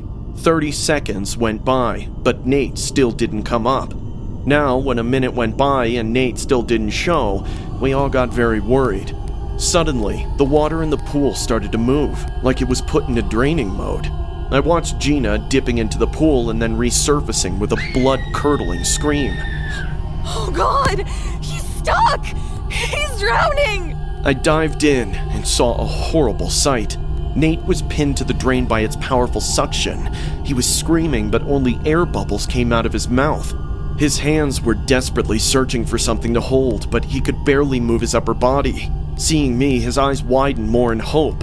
I came up screaming, "Everyone get out of this pool! Call the security!" and went back in to save Nate. I grabbed his hand and started to pull. But the force of the suction was relentless. Nate's eyes were wide with terror, pleading with me. His fingers clawed at mine, slipping slightly with every desperate tug. The water around us churned violently, creating a current that made it nearly impossible to stay steady. I kicked my legs with all my strength, trying to create momentum, but it was like fighting against a steel grip. I surfaced briefly, gasping for air. Gina was sobbing hysterically, and Priya was frantically shouting for help. 2 men in security uniforms came running toward the pool, one of them already pulling out a rescue hook. Without wasting another second, I dived back down. Nate's movements were getting weaker. His eyes, once wide with panic, were now starting to flutter. His face was turning pale, his lips tinged with blue. I hooked my arms under his and pushed against the pool floor with all my strength. Just as my lungs screamed for air, the security guard yanked Nate's legs with the hook, and with one final heave, we freed him from the drain's grip. We burst to the surface, both of us coughing and gasping. Nate clung to me weakly, his chest heaving, but he made it out alive. We were carried out of the pool by the security. Nate was rushed to the hospital for breathing troubles. I too spent the night at the hospital with him. When Nate's father asked the security about the draining process starting up on its own, no one could come up with a possible explanation. But I knew it was the waiter, yet I stayed quiet about it. After that incident, Nate became one of my best friends. He helped me get into an Ivy League college, and his father paid for my fees. They told my parents that I saved Nate, so it's very little what they're doing for me. The waiter still works at Nate's father's estate. No one seemed to have a clue about what he did. I was enjoying the free booze standing near the bar counter. This was the 3rd office party in the last 6 months. These are the only days I don't regret working for my boss. All my co-workers were grooving at the dance floor. The party was in full swing when I spotted this woman standing alone in the corner. She was gorgeous, tall, elegant, maybe a little older than me. Yet something was off. People kept their distance from her. When she approached a group, they'd stiffen, make excuses, and scatter away. It wasn't normal. It wasn't right. I watched her exhale with a sad face, then going to the rooftop balcony. I felt bad for her, so I grabbed 2 drinks and went to her. "You don't seem like the party type." She turned, a slow smile spreading across her lips. Neither do you. We hit it off right away. She was charming and funny, but there was something about her glare that made me think she could see inside of me. About an hour later, I asked if she would like to come over for a drink. Her eyes lit up. I would love to. My apartment was small but cozy. Julia made herself at home in no time. She kicked off her heels and threw herself onto my couch, as if she'd lived here for years. I poured the wine and we sat next to her. So, is this our first date? She asked, smirking over the rim of her glass. I laughed, feeling a little shy. Would it be wrong if it was? She leaned in. Not at all. It was perfect, until my phone rang. It was my sister. I answered casually. Hey. Yeah, just with a friend. Nothing serious. The moment I hung up, the air changed. Julia wasn't smiling anymore. She was staring at me, her wine glass clutched tightly in her fingers. Who was that? My sister. I frowned. She checks up on me a lot. Her voice was eerily calm. So I'm just a friend, huh? I chuckled nervously. I mean, we just met. Her grip on the glass tightened. But you just said it's our first date. Why did you lie then? What? Her breathing turned erratic. You men are all the same. You use words like friend to keep us at a distance. Like I don't matter, like I'm disposable. I stood up, suddenly uneasy. Julia, what are you talking about? Her eyes darkened. My ex said the same thing, before I burned his lying mouth shut. I stared at her. Excuse me? She giggled, high, sharp, wrong. You know, I was in a mental institution for a whole year after that incident. They let me out last month, said I was stable now. But I know a liar when I see one, Boris. My stomach turned to ice. I moved toward the door. I think you should leave. Julia tilted her head, her smile too wide, too forced. Why? I swallowed hard, because this is getting weird. Her eyes gleamed. You're scared of me, aren't you? I didn't answer. She stood, slowly grinning. You should be. I got up because a red alarm had already started to go off in my mind. I rushed to the door. Suddenly, Julia lunged, shoving me back with unnatural strength. I slammed against the wall, hitting my head. Ugh! Yet I crawled quickly to the kitchen to get a knife. She laughed like a maniac while following behind. Her voice growled as she asked, flaunting her wide, creepy eyes. Why are you making this difficult for us? I was panting and shivering. Clutching the knife, I turned back to her. Stay back, Julia, or I'll use this! She smiled. That's funny. He tried that too. She jumped at clawing her hands like an apex predator. Her nails were sharp like razor blades. I swung the knife at her, but she was faster. She grabbed my wrist, dug her nails so deep into my skin that blood dripped onto my kitchen floor. My grip loosened, and I dropped the knife, screaming in pain. She pinned me against the counter, her breath hot against my face. You don't want me anymore, do you? Her teeth gritted as she spoke, her eyes burning with hatred. I pushed her away with all my strength. She stumbled back but didn't stop. She grabbed the fallen knife and charged. I barely caught her wrist in time. My muscles burned as I pulled all my strength in stopping her from stabbing me in the eye. I could see the tip of the knife shining inches away from my eyeball. She was breathing and growling, trying her best to make me blind forever. I was resisting hard. Are you out of your mind? She still kept pushing. I could feel my body giving up to her madness. I was losing. How do I get out of this? I'm no karate kid. When the tip of the knife was just a second away from slashing my eyeball like cake, I slammed my forehead into her face. A crunching noise followed by her shrill scream took place. I broke her nose. I didn't wait. I grabbed the closest thing, the wine bottle on the kitchen countertop, and smashed it against her temple. She crumpled to the floor, motionless. My heart pounded. I grabbed my keys, bolted out of the apartment, and ran. Hours later, I came back with the cops. I even called a few of co-workers because by then I guessed why everyone was avoiding her at the party. They all spoke in my behalf. My apartment was searched, but Julia was gone. The cops called, investigated on her, and found the address of the mental institution. They told how she was the most violent patient under their care, but last few months she changed drastically, which is why they thought she has recovered. I'm stunned how good she was in faking normalcy. I've shifted somewhere else. The cops are still looking for her. I just pray they catch her before she ends up at my doorstep again. On a Tuesday evening, I was standing in my manager's office adhering to his insults for 15 minutes straight. My head was down, trying my best not to cry while he kept on screaming at me in front of all the other employees. Look, Gina, I have a company to run here, and being a secretary demands a lot. But sir, my mom has cancer and I'm her only child. I promise from next week. Save your sob story for someone else, cause there will be no next week. You're fired! I was putting my things in a box while wiping my tears when Lydia tapped my shoulder softly. Turning back, I could see empathy on her face. She wiped my tears and said in a low voice, Ignore Mr. Turner. I'm also quitting next week. My eyebrows frowned at hearing this. Lydia was doing good, so I couldn't think of a single reason why she would want to leave this job.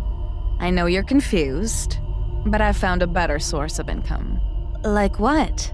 Lydia grabbed her bag and I grabbed my box. We both stepped inside the elevator. I was watching Lydia while she watched the floor numbers change. When we stepped out at the parking lot in the basement, she walked me to my old car and said, I've started an OnlyFans.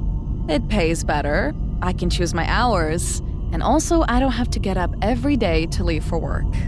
My eyes widened because a girl like Lydia doing OnlyFans was something very unexpected for me. But what about your dignity? Aren't you disgusted by the creeps out there? I gasped. Oh, come on, Gina. Even Mr. Turner had touched me inappropriately several times. At least on OnlyFans, the creeps will only get to see me. Lydia winked and walked away. The clanging sound of her Louis Vuitton heels reverberated in the empty parking lot. The entire drive home, all I could think about was how I pay for Mom's meds and hospital visits next month. Should I consider what Lydia said? The next 2 nights, I could barely sleep. I laid down on the couch for hours, thinking how ends would meet. If I take a new job, my issues will remain the same. It'll be difficult to do an on-site job while taking care of my mom at home. Remote workers are hard to find, and landing a suitable job might take months. Damn, looks like I'm actually going to do it. By the end of the week, I've created an account on OnlyFans. I've also taken advice from Lydia on how to prep my room like a dorm of forbidden pleasure to attract more followers. Pink neon lights, wind chimes, and some explicit posters made the room more appealing to the perverts out there. Every night after dinner, I would dress up in attractive clothes, putting on a lot of makeup and a pink wig. Lydia said it's important to transform your real look to mask your true identity, so I looked as different as possible every time. Things got easy after a point. I was stunned by how insane amount of money these people were ready to pay just for a couple of pictures of my feet.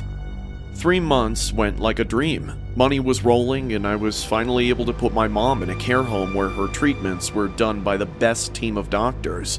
I even renovated our old house and bought designer clothes and a handbag. So far, so good, right? Then came the stormy Friday night from last week. I had just earned $200 after sending pictures of my face with my tongue out when I got a new follower by the name of Matthew_the_mamas_boy. I accepted his request like everyone else. He began showering me with praises on how beautiful I am, blah blah blah. And then he asked me the same old question. Can you do something for me? I replied, Sure, but it won't be for free. He texted back, saying, I'll pay $500. I smiled and agreed. He asked me to record a video of him singing the common lullaby, You're My Sunshine. Trust me, I've seen weirder dudes than him, so I did it. $500 got credited to me right after I sent the video. I was happy, and I guess he was too. 5 minutes later, he asked, can you pose like a mother feeding her newborn baby? You can use a doll for the baby. My face contorted in disgust. God, how creepy can this guy be? But again, he promised to pay $800 this time, and I need the money. I grabbed a doll from my childhood toys and did what he asked. 2 minutes later, $800 got credited. I stretched my hands, feeling the neck pain, and thought I should call it a day. It was 2 a.m. already. I posted goodnight to my followers and was about to log off when Matthew, the mama's boy, texted again. I want you to make out with the doll while talking my name, but don't just say Matthew. Say, "Oh, my son Matthew." And that was the end of it. I was so grossed out by his demands that I didn't care if I was rude or lost a loaded follower. I refused to entertain his sick fantasies and logged off without waiting for his reply. I had bad dreams that night and woke up early the next morning. At around 5 a.m., I was cooking breakfast in the kitchen when my doorbell rang. I opened the door and found a small box on my porch. I scanned my neighborhood, which was still empty with the beaming lights of the rising sun, and saw no one close by.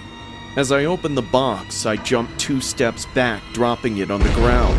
Inside that box lay a new doll smeared in thick red liquid, which I would like to believe is animal blood. It's been 3 days. I'm staying at the care home with my mom. I'm too afraid to go back to my house. I can't report this to the cops because then people will know I do OnlyFans for money. I still don't get how Matthew found me, and why he's so obsessed with his mother. What should I do now? The pool is quiet under the pale moonlight as the water ripples softly with the night breeze moving through the empty chairs. I check the clock on the wall and see that it's 10:45 p.m.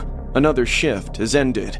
I grab my backpack, sling it over my shoulder, and flick off the lights. The water turns dark and still. I lock the front gate and start heading home, with the crunch of gravel under my sneakers being the only sound. Halfway down the road, my chest tightens when I realize, damn it, I left my phone behind. I spin around and jog back, with my breath hanging in the cold night air. By the time I reach the gate, my pulse has slowed, but something feels off. The place feels heavier, as if I'm not supposed to be here. I unlock the gate and step inside. The overhead lights buzz softly as I flick them back on. The pool shimmers under the lights, but something about it feels wrong. As I head toward the lifeguard station, I hear something coming from the locker rooms. It sounds like a muffled and distant thud. I freeze for a moment, my heart pounding. I slowly move toward the sound. Another noise follows, something heavy being dragged. My stomach drops. I ease the women's locker room door open. I see her. Jess is lying face down on the wet tile, completely still. I feel like I can't breathe. My body wants to run, but my feet stay planted. I glance toward the back of the locker room, where the storage room door is slightly open. My heart drops when I see him step out, dragging a large bag behind him. I panic and duck into an open locker, trying not to breathe too loudly. My hands are shaking so badly that I can barely keep them over my mouth. Through the slats, I see him wearing dark clothes with his sleeves rolled up. He's calm as he ties Jess's body with a thick rope, moving as if he had done this before. My chest is burning, but I do not dare make a sound. He struggles to get her into the sack while I watch, frozen. My phone suddenly rings, loud and piercing. I fumble for it, my heart slamming in my chest. I manage to shut it off, but it's too late. His head snaps toward the row of lockers. He grabs a long, thin blade from his belt. My blood runs cold as he starts walking. "I know you're in here," he says in a low voice. My heart is pounding so loudly that I swear he can hear it. I bite down on my knuckle, trying not to breathe. The blade taps against the first locker, then the next. Each metallic clang feels like it is pounding in my chest. He keeps getting closer, moving methodically from one locker to the next. When he taps the locker right next to mine, my muscles are so tight they hurt. His shadow shifts as the metal door in front of me starts to move. I shove the door with everything I have, slamming it into his face with a sickening crack. He stumbles back, clutching his nose with blood dripping down his arm. I bolt immediately, hearing his footsteps pounding against the tile behind me. I burst into the hallway with my sneakers squealing on the wet floor. The pool deck stretches out ahead of me, wide open with no cover. My lungs are on fire, but I can hear him getting closer. I grab a metal pool skimmer off the wall and turn just as he reaches me. I swing as hard as I can, and the pole connects with his ribs. He grunts and falls to one knee. I do not wait. I sprint for the exit, my heart pounding so loudly that it fills my head. I almost make it, but his hand catches the back of my shirt. I crash to the ground, pain shooting through my side. I roll over just in time to see the blade glinting in the light. Desperate, I kick out, hitting him in the knee. He stumbles, giving me just enough time to scramble to my feet and run toward the storage area. I duck into the shadows, chest heaving and mind racing. He's coming. Slow and steady. "You're not getting out of here," he says. "You saw too much." I spot a fire extinguisher on the wall. My hands are shaking as I grab it. As soon as he comes around the corner, I squeeze the lever. Foam blasts into his face. He howls, stumbling back and clawing at his eyes. Without thinking, I swing the extinguisher as hard as I can. It cracks against his head, and he drops to the floor. I back away, gasping for air. My phone is in my hands before I even realize it. I dial 911 with my fingers shaking so badly that I almost drop it. The cops show up in minutes. They cuff him while he's still bleeding, but he just stares at me with cold and empty eyes. They wheel Jess out in a body bag. I sit on the curb with my head in my hands, trying not to throw up. The next morning, the news is everywhere. Ex-boyfriend arrested for brutal pool murder. The anchor keeps talking. Police report the suspect, identified as Kyle Madsen, had a restraining order filed by the victim last month. Surveillance footage shows him hiding in the locker room and calling the victim repeatedly to lure her inside before attacking. I close my eyes. I can still hear the locker door slamming, the footsteps chasing me, and my breath, ragged and desperate. I know I will never forget it. As an entrepreneur, my days were often chaotic and nonstop. By the time I locked up my laptop each evening, my brain felt like it had run a marathon. The one thing I valued more than anything was my quiet nights at home. My place in Phoenix wasn't extravagant, but it was mine. A 2-story house in a suburban neighborhood that felt secure and predictable. Until that October night, I had no reason to question that. It was a Thursday, the kind of evening where you sink into the couch, finally letting the silence wash over you. I'd finished a long day filled with client meetings and emails, and I was looking forward to nothing more than binge-watching my favorite show with a glass of wine. The house was quiet, the kind of stillness you only appreciate when you're truly alone. I didn't realize how fragile that peace was. At around midnight, just as I was considering heading upstairs to bed, my phone buzzed. It wasn't a call or text, but a notification from my home security app. Backdoor alarm triggered. My first thought was that it had to be a false alarm. These systems were notoriously finicky, and it wasn't the first time it had gone off for no apparent reason. I opened the app, saw the alert, and without much thought, deactivated the alarm. Probably a bird or something, I muttered, convincing myself it was nothing. I climbed into bed, the sound of the air conditioner lulling me into a light doze. But then I heard a muffled thud. My eyes snapped open. At first, I thought it might have been the wind knocking something over outside. Phoenix wasn't known for wild storms, but gusts weren't uncommon this time of year. Holding my breath, I focused hard to listen beyond the sound of the AC. Then came another sound. This one wasn't vague or easy to dismiss. It was like the scrape of something heavy being dragged across the wooden floor downstairs. My chest tightened as a dozen rational explanations ran through my head, each one less convincing than the last. I slid out of bed and quietly locked the door to my bedroom. My mind raced through what to do next. I'd taken precautions. Every door and window had sensors. My phone was connected to the security system, and I even kept a firearm in the bedside drawer. But none of that felt particularly comforting now. The idea of someone being in the house felt like a violation I wasn't prepared for. Another noise, this time sharper, like a chair being knocked over. I grabbed my phone and dialed 911. I whispered my address to the dispatcher and explained what I'd heard. They assured me officers were on their way. I added, "Please tell them not to use lights or sirens. If someone's inside, they'll hear it." The dispatcher's calm tone was both reassuring and surreal. She stayed on the line as I retrieved the gun from the drawer and positioned myself in the furthest corner of the room, the phone balanced on my knee. Every second felt like an hour. The creaks and groans of the house had taken on a sinister edge, as if the walls themselves were conspiring against me.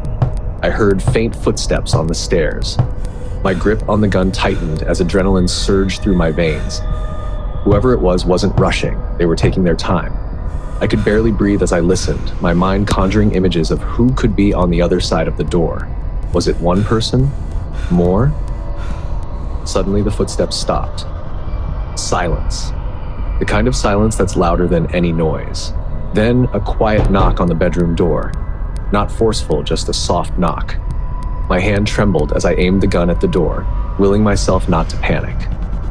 The dispatcher's voice was still in my ear, steady and grounding. "Officers are almost there," she said. A minute later, I heard movement outside. The sound of car doors opening and closing, followed by muffled voices. The police were here. Relief flooded me. There was a commotion downstairs. Shouts, the sound of something heavy hitting the floor, and then silence again. Finally, a voice called out, "Phoenix PD, it's safe to come out."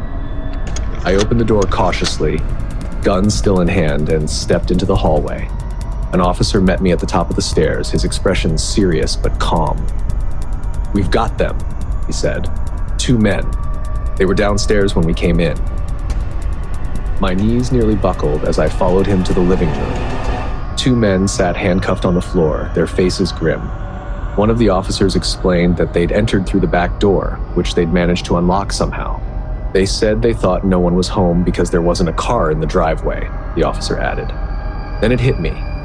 I'd lent my car to my brother earlier that week while his was in the shop. To these men, an empty driveway meant an empty house. The police searched the house and found a crowbar and zip ties in the men's bag. One officer pulled me aside and said, "You did everything right, locking yourself in the room, calling us.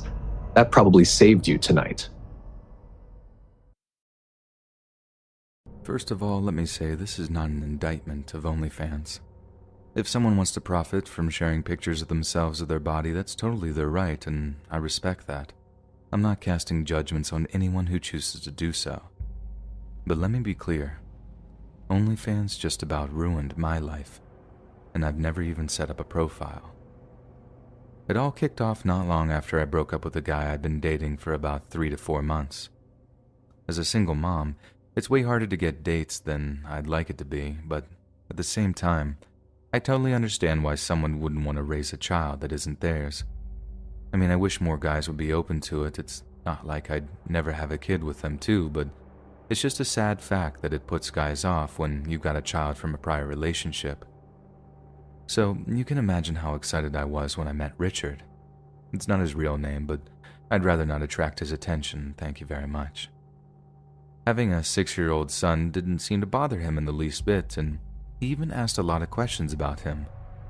I found the whole thing so refreshing and mature that by the time Richard asked me out, I just about bit his arm off accepting the invite. But then the first red flag appeared when he started making comments about my son, calling him Daddy. That wasn't the red flag in and of itself, it was more his reactions when I told him, no, my son has a dad and I don't want him confused as he grows up. Richard didn't seem to respect that position whatsoever and actually said some quite personal things regarding my taste in men, as well as the integrity of my son's father. It's a complicated situation, I'll concede that, but Richard's take on the whole thing was frankly disgusting and misogynistic. But given that it was a very unusual setup, I didn't want to give up on him so quickly, not since guys like him seem to be so hard to come by. But then, after 2 months of clashing, not often, I should add, I had to face the music and accept that if there was a guy out there for me, it certainly wasn't him. I've dated guys for 18 months who took the breakup better than Richard. They're always rough, but I think if I actually told you what Richard did, you'd think that I was making this all up. Needless to say, his reaction totally justified my decisions to end things. End things, and that's exactly how I phrased it too. But that breakup was far from the end of my ordeal with Richard. And you know what? It's kind of my fault too. In fact, it's mostly my fault, because if I hadn't been so trusting, I wouldn't even be writing this right now. The one big mistake I made was trusting Richard to keep private certain pictures I'd sent him. I think I trusted him because, well, he sent me pictures of him too. I think that's why there's a lot less nude leaks than there are nudes. It's like Americans and the Russians in the 80s, mutually assured destruction. You release mine, well, I'll release yours. But after we broke up, I deleted all of his intimate pictures, and I was foolish enough to think that he'd also done the same. Because the next thing I know, I got a message from a friend of mine saying something like, "Oh, you have an OnlyFans. You go, girl." I had to ask her what OnlyFans was. I literally had no idea at the time. She replies like, "You're joking, right? Was this supposed to be a secret?" Immediately, I start Googling OnlyFans, and as you can imagine, I'm pretty shocked at what I see. The whole website is basically homemade lewd images, and for those that aren't familiar, and from what I could gather, the girls in question make quite a lot of money too. I mean, I wouldn't say no to an extra $2,000 a month, but I hadn't set up a profile, had I? I asked my friend to send me anything she's found with my name on it, then what do you know? There's a freaking OnlyFans profile set up in my name, and the whole preview picture in the banner was a raunchy picture that I'd sent to Richard. The profile said like free to subscribe, so I made a dummy user account to sign up, only to discover that Richard must have uploaded about 10 different pictures I'd sent to him, all with these disgusting captions that I'd rather not repeat here. I was angry, so angry. But I didn't get scared until I saw that he'd put up my home address. My actual home address, apartment number, postcode, everything. It kicked in how much danger I was in, and I just burst into tears thinking that my own selfish actions had exposed my only son to danger. I know it was all Richard, and I know if he was just normal, then yeah, it wouldn't have happened. But I'm a mother. I should know better. I'm not some attention-seeking teenager anymore. I just wanted to feel wanted, though. Surely people can understand that. In the end, I managed to get the profile taken down, and I think OnlyFans and other sites like that now make you verify your identity so stuff like that can't happen again. But what if you manage to get a hold of a girl's ID or something? The system they have doesn't completely eliminate the chance of fake profiles being set up. Like I said at the start, I don't mean to judge anyone who wants to do that kind of thing. I just hope they have their safety and security in mind because, as I think we all know, there are some serious psychos out there. Hi, I'm Shelley, and I used to be into married men. Well, I was until last month. That's when everything changed. Logan and I met on Tinder. After a few days of flirtatious texts, he asked me out on a date. I agreed. He seemed fun, and to be honest, I liked the thrill of it. That night, I wore my new red dress, the kind that shows just enough to tease, but not enough to give everything away. For safety, I put on a blonde wig, just in case. When I arrived at the restaurant, it was around 8:30 p.m. Logan was already outside, waiting for me. He was okay, I guess. Slightly balding at the top, but he was dressed in an expensive suit and had a Rolex on his wrist. He definitely looked like he had money to spend. The moment he saw me, he smirked like a dog who just found a steak. "Damn, you're hot." I flipped my hair and smirked back. I know. We took a table in the corner, and from the second we sat down, Logan's eyes were all over me. What a perv. I twirled a strand of my wig between my fingers and teased. So, does your wife know you're here? He chuckled nervously. Pray to God she doesn't, otherwise she'll kill me. I laughed. That's scary, huh? He nodded, still smiling. You would know if you ever met her. The night went on, expensive dishes, glass after glass of champagne, and endless compliments, though 90% of them were about my body. I let him look, let him admire. That's how this works. Toying with these guys, letting them spend their money on me. That was my thing. About 40 minutes passed and we were finishing up. The restaurant was almost empty, just a few other people scattered at their tables. Logan pulled out his wallet to pay the bill. I was sipping my last bit of champagne when a blood-curdling scream shattered the air. Logan! You dog! I knew you weren't in some damn office meeting. The restaurant went dead silent. Logan's face drained of color.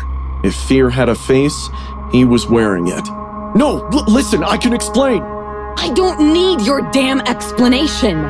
Before I could even react, she yanked the tablecloth, sending everything, plates, glasses, silverware, crashing to the floor. I shot up from my chair. What the hell is wrong with you?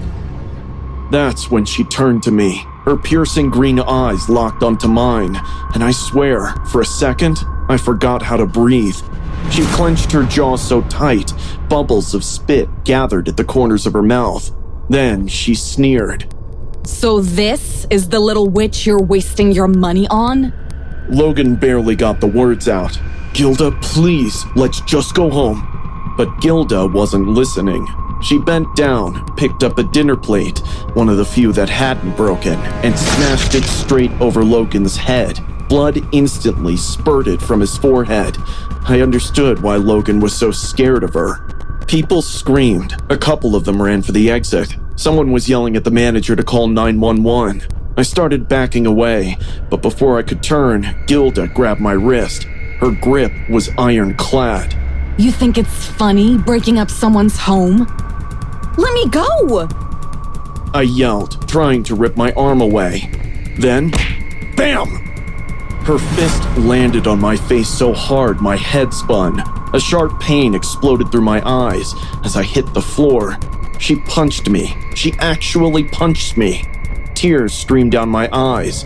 I gasped, trying to claw backward, but she was already on me. She grabbed my leg and dragged me across the restaurant floor. I screamed. Somebody help! She's going to kill me! The manager was on the phone with the cops already, but Gilda didn't care. She pulled me into the kitchen. The staff had already fled. It was just us now. She locked the door. I knew then I was screwed. I scrambled backward, my back hitting the cold metal counter. My hands shook. Gilda, please! I'm sorry, okay? I'll never see another married man again, I swear! Her lips curled into a slow, sinister smile. Then she glanced at the deep fryer. My stomach dropped. Before I could react, she lunged. Her hands wrapped around my neck, shoving me toward the fryer. I screamed. I fought like hell. My hands found the countertop, pushing back with every drop of strength I had in my body. But she was so strong. The bubbling oil popped and hissed inches from my face. Steam curled up, turning my skin red. I felt it, the heat, the burn. My sister's warnings rang in my head. God, she was right. Gilda, please! I don't want to die! I cried my lungs out, but Gilda laughed. She laughed at my misery. Twig bitches like you think they can get any man they want. Well, guess what? It's time for a new phase, beautiful. She kept pushing me, and my face daunted closer to the boiling oil. Hot smoke left blisters on my face.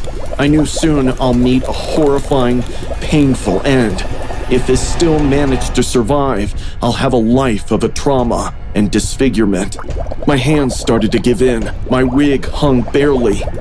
Gilda, please! No! I was tired and knew any time I'll be submerged in this boiling lava. I imagined how it'll be when my eyebrows, lips, nose all end up like fried chicken wings. Gilda's laughter and grunting noises slowly started to fade away. Only the burning smoke from the fryer devoured me bit by bit. My vision began to blur. My nose almost touched the boiling oil. Sprinkle of it burnt the tip of my nose. I screamed and screamed till I couldn't anymore. It was time to accept my fate. Just when I thought I'm done, I heard the kitchen door break down, followed by a gunshot. I fainted on the floor.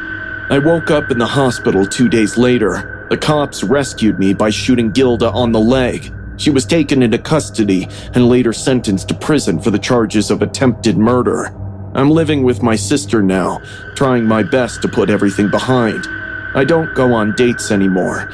I can't stand fried food or any kind of oil on my body. I'm traumatized for life. The rain poured down in sheets, drumming against my windshield as if it had a grudge against my vehicle. My eyelids weighed a ton, and I realized I couldn't continue driving in this state. Then I spotted it, a Starbucks sign shimmering like a lighthouse on the highway. I drove into the parking lot, thankful for the opportunity to stop and get a coffee and shake off the fatigue. The cafe was otherwise deserted except for the barista working behind the counter. She was a little plump, with her hair pulled back in a sloppy bun and her face aglow like a Christmas tree when she spotted me enter. Welcome to Starbucks. She trilled, her tone far too chipper for that late time of night.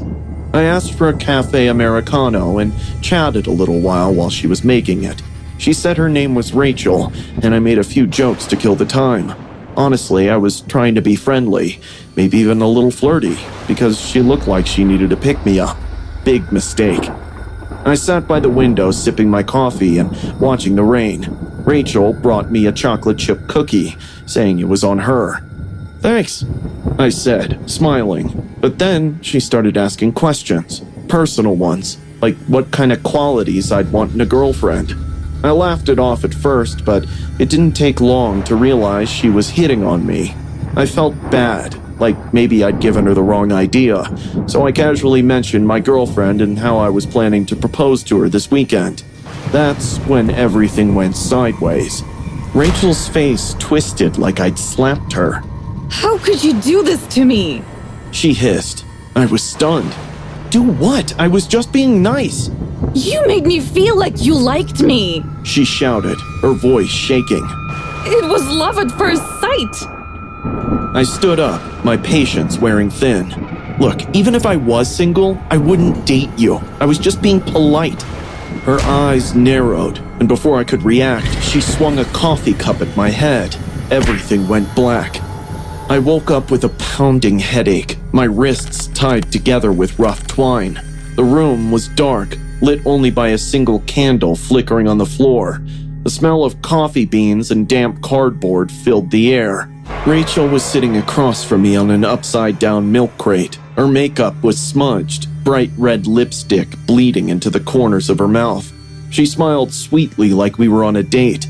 You left me no choice, babe. She said, leaning in close. You were going to leave me. Now, we have all night. My heart raced as I scanned the room for anything I could use to escape. That's when I saw it, a shard of broken glass from a shattered syrup bottle on the floor behind her.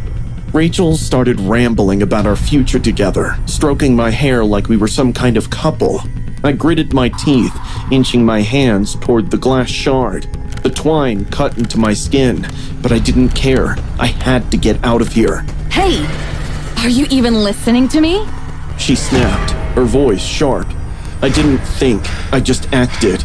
I lunged forward, headbutting her as hard as I could. She stumbled back, knocking over the candle. Flames erupted from a pile of napkins, and I used the distraction to grab the glass shard and slice through the twine. I bolted out of the storage room, my vision blurry. The cafe was dimly lit, the neon Starbucks sign casting an eerie glow over the counter. Daniel, come back to me!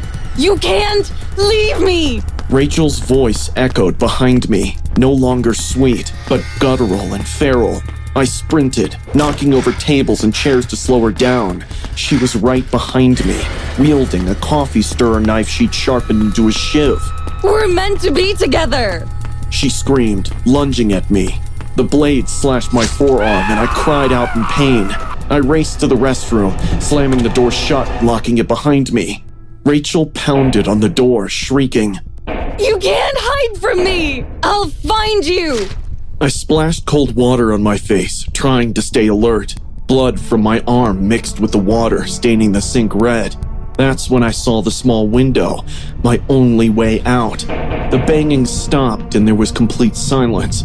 I pressed my ear against the door, holding my breath. Surprise! Her voice came from behind me. I spun around to see Rachel's face in the mirror. She'd crawled through the air vent. I barely dodged as she swung the shiv at my throat. Grabbing the soap dispenser, I slammed it into her face. She stumbled back, blood dripping from her mouth, but she laughed, a manic, unhinged sound. I jumped onto the counter and smashed through the window. Broken glass sliced my leg, but I kept going, limping to the parking lot. Rachel burst through the cafe door, a jagged sharp of glass in her hand. Her face was smeared with blood and smudged makeup, making her look like something out of a nightmare. Rachel leaped onto the hood, stabbing at the windshield. I floored the gas, sending her tumbling onto the pavement. As I sped away, I glanced in the rearview mirror. Rachel was slowly sitting up, her grin wide, staring at me. My chest heaved as I drove into the night, rain pounding against the car. She was alive, and I knew she'd come for me again. What really made me fall in love with April Fool's Day was the thrill that came with pranking people and the rush of pulling off the perfect fooling. And honestly, once you get into that, you can't get away from it. But last year, I went too far. It was all innocent enough, though. My target was Palmer, the new neighbor across the hall. He hardly spoke to anyone, always kept his blinds down, and had this weird paranoid vibe to him. Naturally, I thought him the perfect victim. I spent 2 days planning it, and the fake bloody footprints were my best idea yet. All I did was dip an old shoe into red paint and carefully stamp it from Palmer's door to mine. For small kicks, I left creepy notes under his door. I see you, and you're next. Really made sure to get under his skin. The night before April Fool's, I stood by my peephole, giggling softly as I watched Palmer step out and find the first note. He stared at it for a long time, then glanced around the dimly lit hallway, almost as if he thought someone was watching him. He looked rattled. Perfect. By the time I planted the final note the next afternoon, I was absolutely buzzing with excitement. My phone was set to record his reaction. I imagined him terrified and panicked and shrieking, maybe. Instead, when the knock came, I opened the door to find Palmer trembling and biting his nails. His face was covered in sweat, eyes wide. He clenched one of my fake notes like it was a death threat. "Help! Help me!" he stammered. "I don't feel safe in my apartment." For a second, I nearly laughed. The prank had worked better than I planned, but the sheer panic in his eyes gave me pause. His face was drained of color, and his chest moved up and down like he was having difficulty breathing. He wasn't acting. "Fine," I said, still half convinced this was part of the joke. "I'll check. Let's go." I followed him across the hall. The moment I stepped inside, something felt off. The air was cold and damp. As I twisted the doorknob, Palmer's messy apartment unfolded in front of my eyes. There was a reeking odor all over the place. "God, Palmer, do you ever clean here?" I gasped. We stepped into the living room where everything was out of their place. Drawers were flung open and papers scattered across the floor. "No, it wasn't like this before," Palmer whispered. "Whoever broke in did all this." My eyes drifted to the floor. The bloody footprints I had created were there, but they weren't quite right. The shoe prints I made had neat, clean edges. These prints were smeared, streaked, and panicked, chaotic patterns, like someone had been dragged. I didn't make these. I muttered under my breath. What do you mean? Palmer asked. I was about to speak when I heard it, a faint creak from the bedroom door. Did you hear that? Palmer whispered. His face was frozen in dread. I swallowed hard. Yeah. We crept toward the bedroom with my heart hammering in my chest. The door was ajar, swinging slightly as if someone had just passed through it. I tapped it with my fingers. Hello? I called out, barely louder than a whisper. No answer. I reached out and pushed the door open. The room was dark, except for a sliver of moonlight leaking through the blinds. I strained my eyes, scanning the room. The bed was unmade, and the clothes were scattered on the floor. Then I saw him. A man crouched in the corner, his body twisted like a broken puppet. His clothes were filthy, his face smeared with grime. He clutched something in his hand, a knife.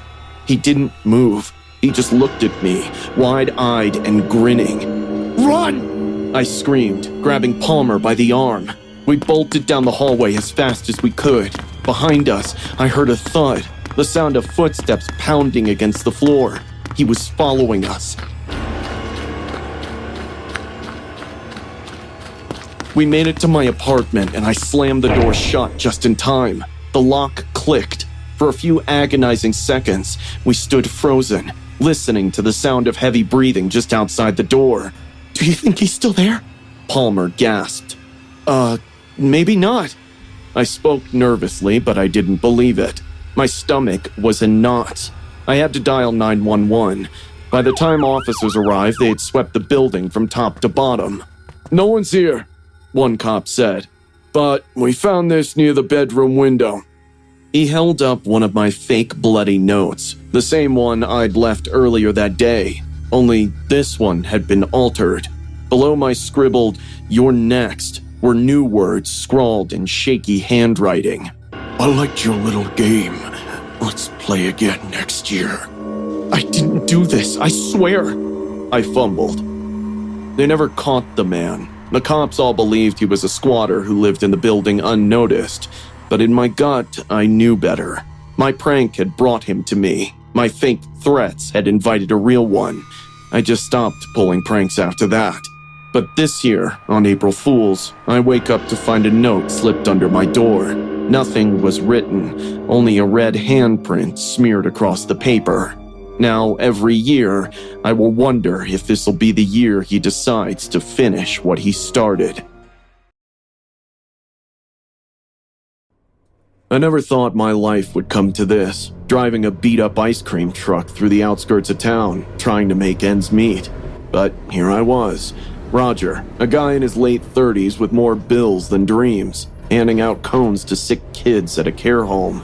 The sun was setting as I pulled up to the worn-out building, with its paint peeling and windows fogged. The kids rushed out, their faces lighting up despite their illnesses. Caregivers followed, smiling as I handed out ice creams. It felt good, like maybe I was doing something meaningful for once. But then I heard it. 3 caregivers frantically calling out a name.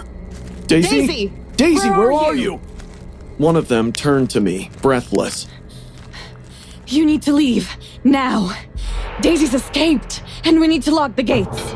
I didn't ask questions. I just got into my truck and drove off, with that kid's laughter fading behind me. The highway was quiet, carrying the kind of silence that makes you feel like you are the only person left in the world. The radio crackled softly, playing some old song I didn't recognize. I was lost in thought, wondering if I will ever catch a break, when I felt it. A cold, sharp blade pressed against my throat. Drive, or I will slit your throat. A voice hissed.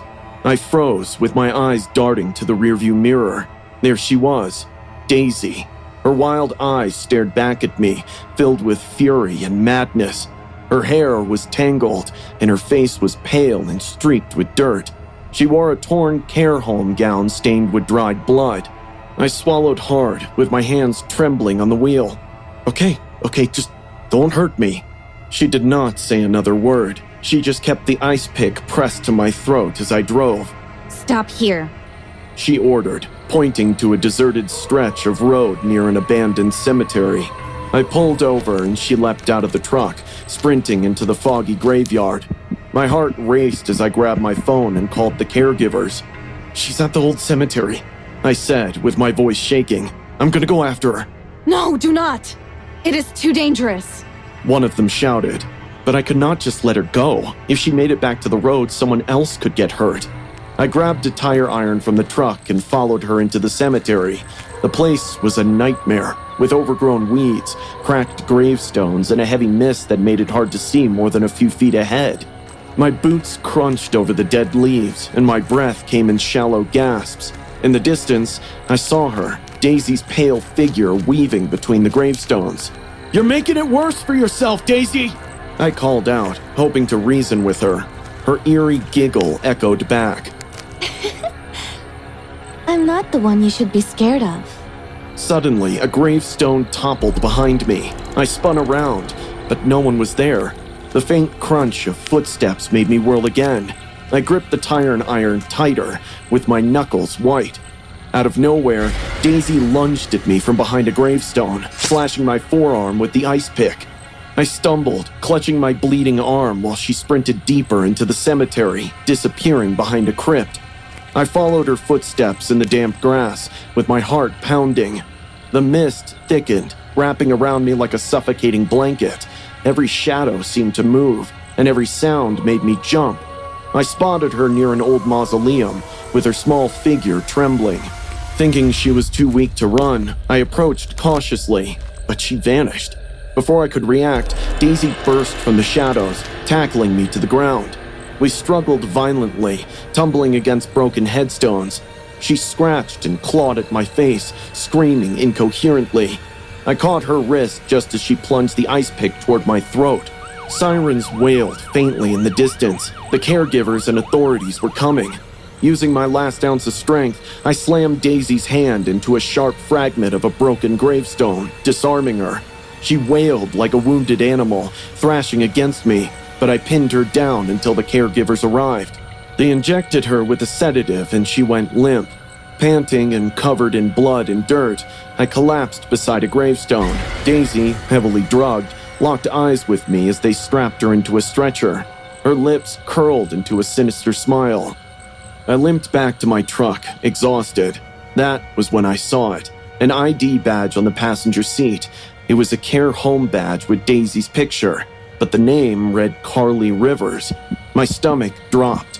One of the caregivers noticed the badge and turned pale. That is not Daisy. She whispered. Daisy's still missing. I stared at the cemetery, with realization dawning. I had just spent the last hour chasing the wrong girl. From the darkness, Daisy's faint giggle echoed, unseen and still on the loose.